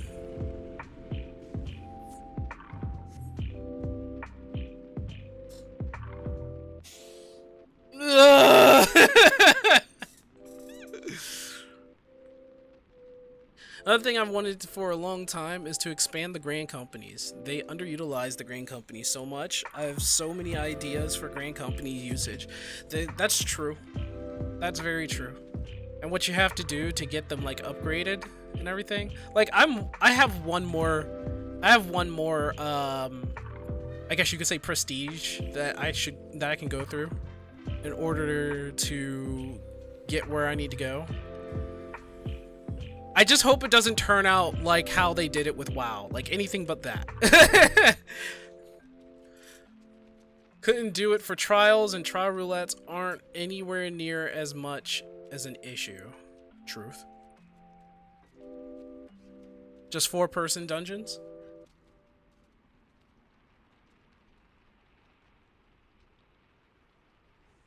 I see what you mean by that.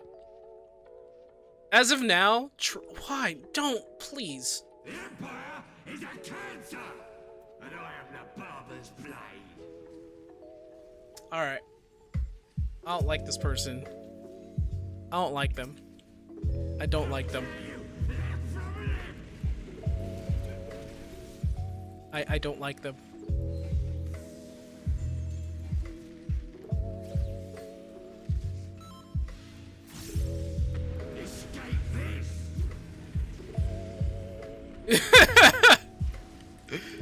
He's like, you must think you're cute. It's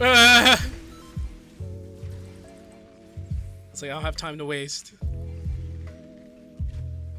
It's like, quickly, I don't have time to waste, guys!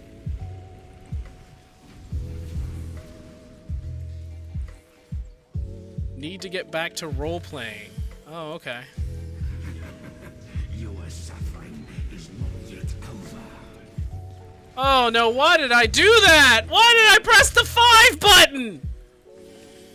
I'm a fool!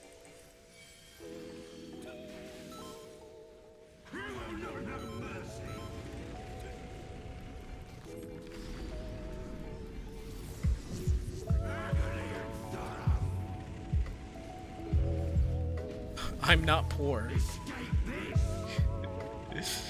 Oh, okay. Here you go. While you're typing. Bye. Bam! While you were typing. Oh, what? Was that toxic, guys? I'm sorry. You know, it was bound to happen somehow, somewhere. They just weren't paying attention. Ooh, I must get a lot of hate for that. Oh, okay, I won't do that anymore. They were just like, you did that on purpose. I'm like, I don't know what you're talking about.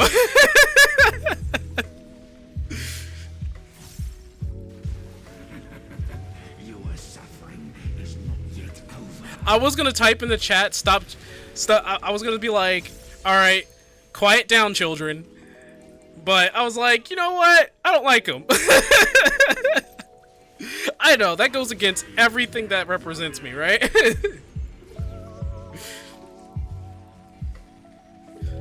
But I think that's kind of funny. And besides, they're a summoner, so it's like, whatever. They're a DPS, it's whatever. They should have been paying attention. They sitting there standing, and I'm like, bro, are you gonna move? Oh, alright. Alright then.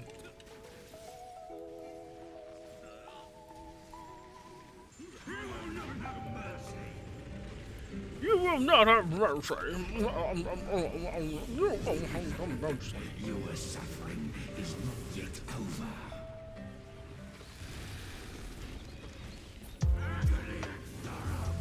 Agony and sorrow. He just wants it, dude.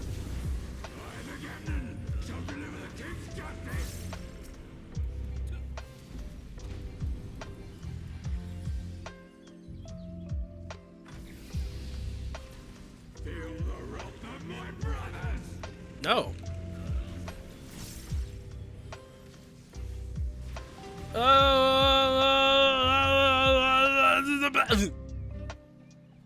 Alright, so C's over here, I guess, is what they're trying to say here.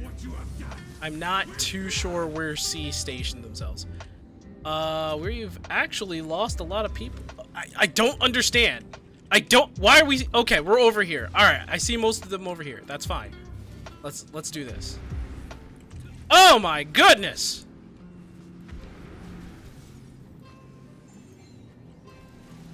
Hey guys, there's a tornado coming your way. You might want to move. Might want to move. You might want to move. Might want to move. Might want to move.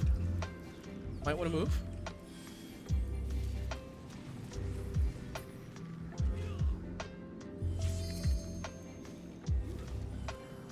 Why is Instacart? This is the freakiest looking dragon, though. Like, look at this, man.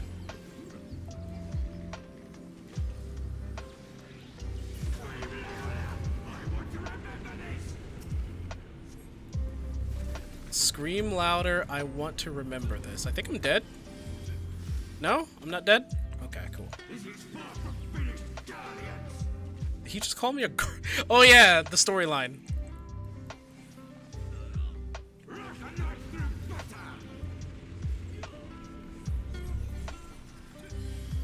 Oh!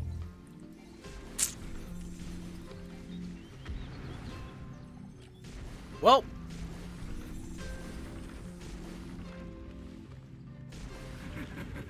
Your suffering is not yet over.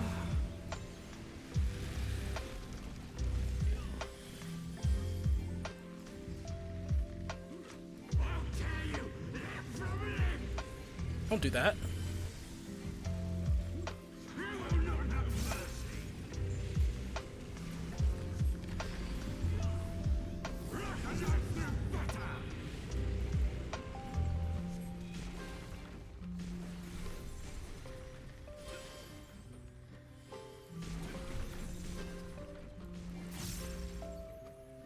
Oh, I'm hit.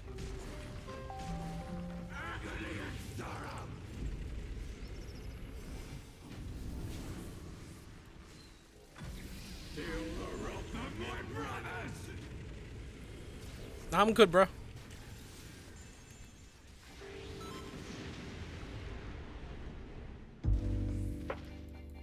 How do I come back? You don't. Oh my god, they locked themselves out, bro.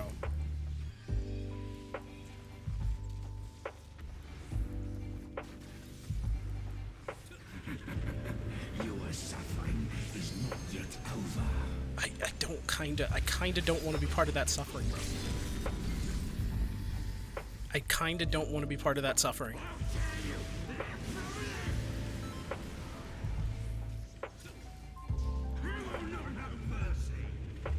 You're gonna have to scrape it off your mom's teeth. Bro, what the fuck, bro? Y'all don't have to be so mean about it. God damn.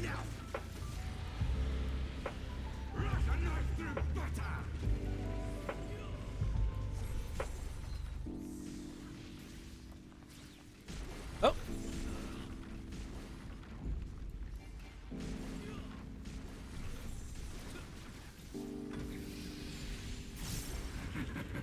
Your suffering is not yet over.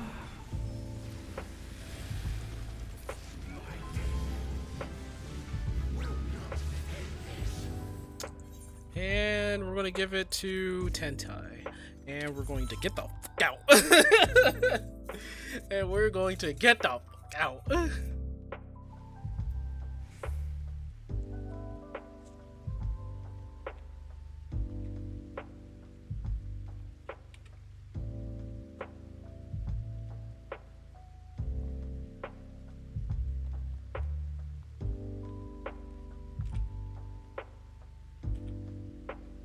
Oh, that's back up. Oh god. That was a lot more frustrating than it should have been. But we had a lot of returners, I guess. We got a lot of new people, and it's a dungeon not a lot of people do. You know what I wish they would do when it comes to leveling? It's fine for the most part where you use leveling to help people out who are at lower levels, right? And I get a lot of people who disagree with level syncing. I don't mind level syncing at all, because honestly, I don't really care for having a full kit. I mean, it may get boring, but it's like, if I really want to have my full kit, I could just keep, you know, I could do 80, I could do expert, I could do certain. No, alliance doesn't go in there, nor does the other raids. I just don't mind it, really. Especially if you're like maybe 70 or 60. I don't really care, honestly. Like, I'm missing a few abilities. I really do not care. But for what it's worth, I think if without the whole kit, it at least keeps me on my form of the basics. Like, it keeps me in that form at the very least. But that's only for me. But what I would love to see for leveling is that if by chance everybody is, you know, level 70 or level 80, they don't get sent to Sestasha. Or a level 30, or a level 50, or a level 60 dungeon. Or anything under it. Like, if we go into a level roulette, and the lowest level is a 75, just go to the dungeon that is at level 75 and available at level 75. That's all I want. That's honestly all I want. How?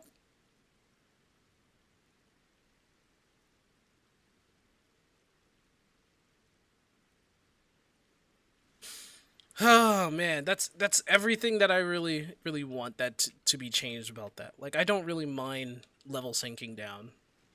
And honestly, it doesn't bother me. People say that it's like boring or very slow at low levels, and that's true. There's no complaint. But I think the whole you gotta sink before you swim narrative comes in. Can't rush something that's so great. Like, I'd love to look forward to what I would get at later levels. Like, you know, at the very least, I don't want to have a whole bunch of buttons. There's like a whole bunch of buttons when you get to level 50, right? For like Dragoon before, back in the day, and they just took all that bloat away. Because, I don't know why they did that. If you have 3 or 4 people in the party to use a limited leveling roulette option, you could still get stuff way below the level of the 3 people already parted. Well, that's weird, isn't it?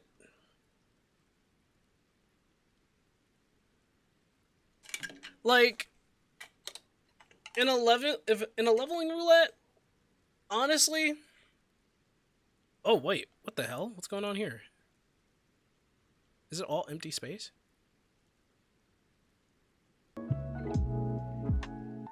Okay.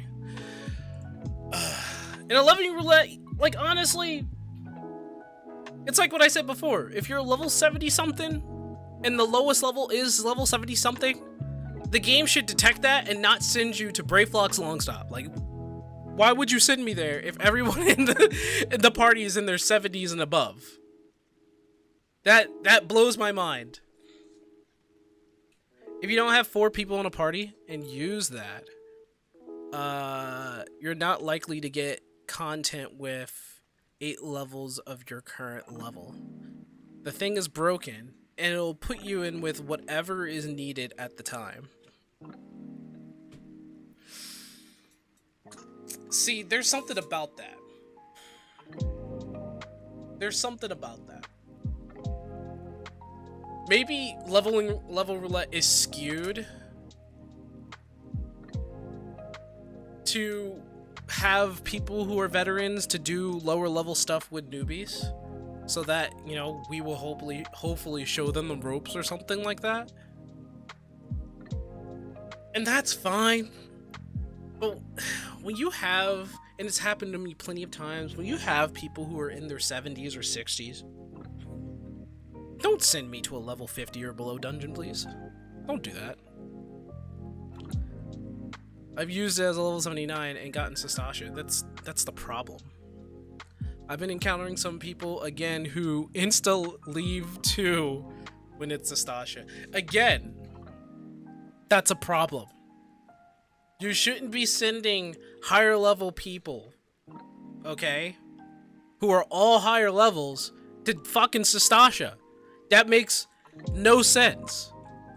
Is the noodle code within the game that bad that you cannot at least program leveling roulette to send people who are of the same level or near the same level at a higher dungeon where they can get levels along the way to get experience along the way?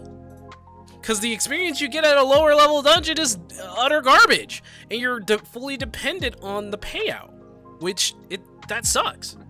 And if it's like, the only excuse is if the person that you're partied with, one or two or whatever, all three of them, are sprouts and they're experiencing the dungeon for the first time or something like that. Or they're going through the dungeon because they're running it, you know?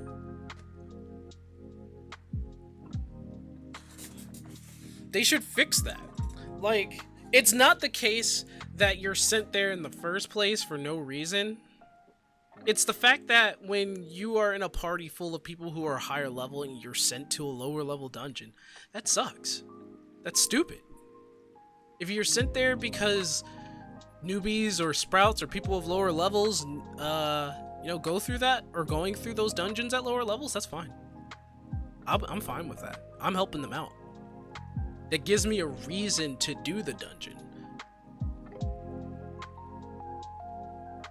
Yeah, you don't get the experience made up for that. They should fix that too, honestly.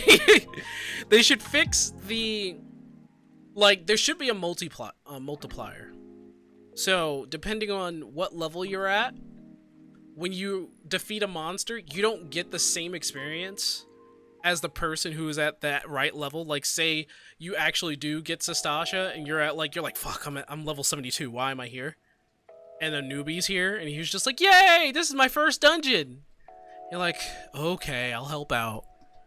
The monsters should give, like, a certain amount of times. Like, maybe, hell, depending on your level, you get 10,000 plus or 10,000 times or something like that. I don't know. Just like, you can't expect, and they expect veterans to help out the newbies, which is fine, but you can't expect a whole group of newbies to do a dumbass low-level dungeon. You can't expect that. I don't get the noodle code in this. It feels horrible getting an ARR dungeon as a low 60 plus job. Like, my time has been wasted. Okay, Isabel, here's my question to you. If you end up at a lower dungeon, right, as you say, but you're with newbies, right? It sucks because you're like the only high level person there. You wish it was a higher level dungeon or something like that. You wish it could have been something of your level or something like that. But for whatever reason, I don't know what it is with this system. When you are, the higher level you are, the more likely you're to get like anything 50 below. I don't get that. I get it, there's a whole bunch of people, but like there are so many people using level roulette. There are so many people, 60, 70, doesn't matter who's using level roulette. Why can't you just party with them as well? You know, people using the leveling roulette at 70, why can't you party with them? And I think it's because they skew it so that those who are experienced get matched with people who are noobs. And I can't be mad about that. I can't be mad about that. Because you're helping them out. But at least give a better reward than this. Like, the end reward, if that's the case, should just level me up. Like, the end reward should just level me up. If I get Sastasha, that's a level. That's a whole level. You filled the whole bar up, plus more. That's honestly, that's how I feel it should be rewarded. It's like, I have to stay here in Sastasha? My god. If you get an ARR dungeon in leveling roulette, you should get a 1.8, no, more. Bro, you should get a whole level. Just get a whole level. Just get a whole level. A whole level. ARR dungeon, whole level. Just a whole level. Don't waste our time. Just give us a whole level.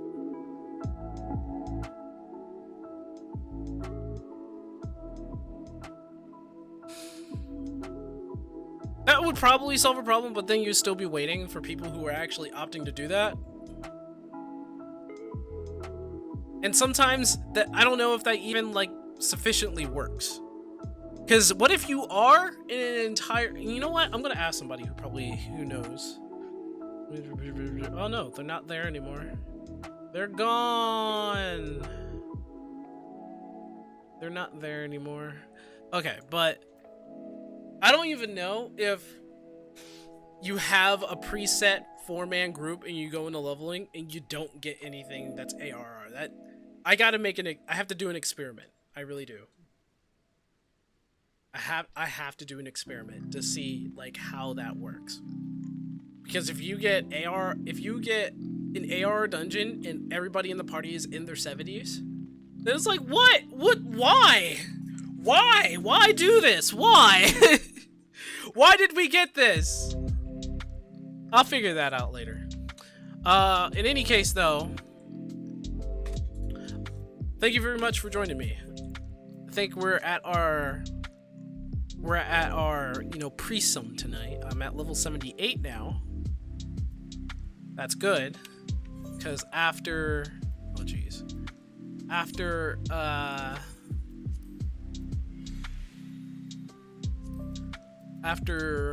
Bard, we got Dancer and Astro.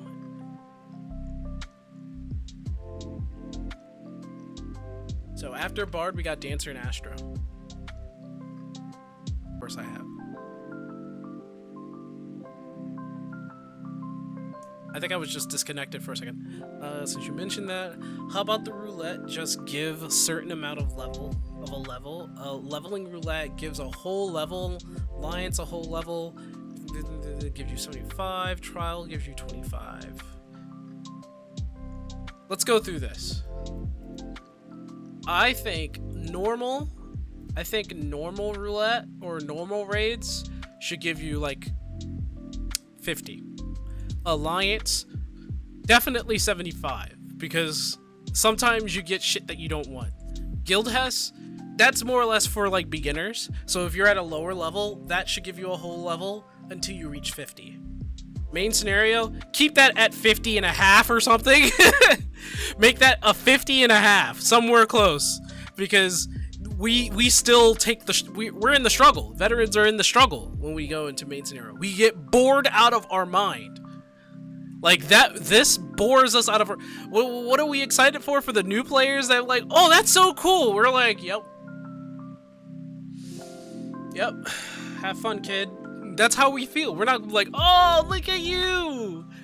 Have a good time playing the rest of a 14. My God, I'm glad I'm out there. Trials should be like 25, 35, right? But if you get a trial that's higher, a little bit more, leveling should give you a whole level. 50, 60, 70, I think that's debatable. I think that could be like not a whole level, but maybe like 75, 50%.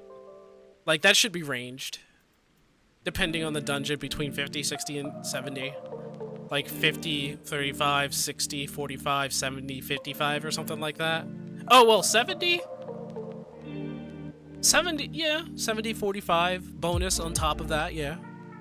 I would say if you get like a 70 dungeon on this, you should get over 50%. Or at the very least, because it's 70, you should get 50%. 60 is like, 45%, and 50 is 40%. I think. Level 80 dungeons is just level 80 dungeons. You get the regular ones for that. But maybe a little bit of a bonus because you did it before. Just a tiny bit of a bonus. So maybe more than trials. So trials should be 35 and 80 should be like 40. And 50, 60, 70, how about we just make that 45, 55, 65? Because you're going back and stuff. That's... Maybe that's a little too much. let's keep that like all general 50%. And if you do a 70 dungeon, to be fair for that, because I mean that's something that you did recently. Let's be fair about this, because you'll get a reward for it, but 50% does seem a bit much, especially if you're going through a 70 roulette. And maybe you are a 70, maybe you are a 60, maybe you are a 50, you know? So if you're 50 and you're doing a 50 dungeon, maybe you get 35% more. Same with 60 and 70. And if you're a higher level and you do 70, it stays 70. If you're 80, you know, it doesn't matter. But 60 and 50 should go higher. So if you've gotten 35% at the very range of your level, the lower you go, like if you were 60 and you go to 50, you should get 40%. If you're 70 and you do 50, you should get 45%. And the AD and the expert doesn't matter, because you're not getting it. You're not getting the levels from them. Fucking hate. Because we get a massive cut out from the potential prey. Oh my god. I want a tome roulette using 4 people MSQ tome dungeons. Example, as Snowcloak and Keepers of the Lake, ARF, Zelf. Like, dang, these are dungeons I haven't done in a while. I want current MSQ roulettes. I'd rather that roulette be made into solo instances. You don't want current MSQ roulette. So the main scenario, you'd rather that roulette be made into a solo instance. The thing about main scenario is that it kind of needs to be there. So MSQ roulette needs to be there, because without that, possibly it would take forever to get into Praetorium. Right? It would take forever to get to Praetorium in the other one. And you kind of need people to populate it so that they would go through it. That's the reason why you get like 80 or 90% of your level through main scenario is the incentive, you know? I don't want current MSQ roulette. I'd rather the roulette be made, so yeah, as I said, solo instance. So wait. Oh, they use trust? There really isn't, or NPCs, there really isn't a way to do that for MSQ. For one thing, it was tailor-made for players to play together in, not NPCs. That's the one thing. The other thing is that you would have to find literally 7 more people in a trust to do it, because it's a raid. Both of them are basically 8-man raids. Or trial, or whatever. Yeah, 8-man raids, basically. Yeah. They're basically 8-man raids. And they never did it again, thankfully. But, if they had trusts at level 50, they would have to find, like, 8 NPCs that can go into it. And that would grow into Shadowbringers. Yoshi had mentioned, again, recently, the intent to work on that. I don't know if he really meant it, and I don't know if that would solve it. Because that seems like something, like if you had a whole, like a trust system in the main scenario, they would have to change the entire thing.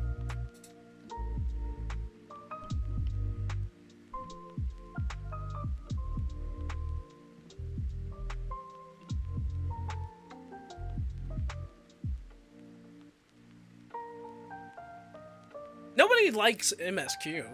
Nobody enjoys MSQ for the exception of people who are new. Praetorium and Mary, like, nobody likes it. They do it for the, oh, I get to have a chunk of my experience bar to be filled. That's why it's like that. And if they took that away and made that like a solo instance, they would have to probably change the entire thing. They would have to change how it works. They would have to change the inner workings of it, it would be, and for tomes, yeah, they would have to change just like the meaning of it. Which, if you're doing it by yourself, that's fair, that's fine. But the point of it beforehand in a Realm Reborn, honestly, it was to celebrate the fact that they finished the game. Like, they finally did it. They made something that's actually cool, and it's supposed to finish off a story in some grand, epic, grand finale with 7 other people who were behind you the entire time. It was supposed to be an epic ending. So they would have to change them. Solo instance roulette? I don't know. I don't know about a solo instance roulette. I don't know. A solo instance roulette. Let me think about that. But yeah, they would have to definitely change it up. But on that note, I'm gonna have to say goodnight. Because we're done! We're done. And tomorrow, I will be streaming the live letter. Simple as that! So, I will see you tomorrow, Isabel. Thank you very much for dropping on by, and anybody else who's watching and lurking. Y'all have a good night.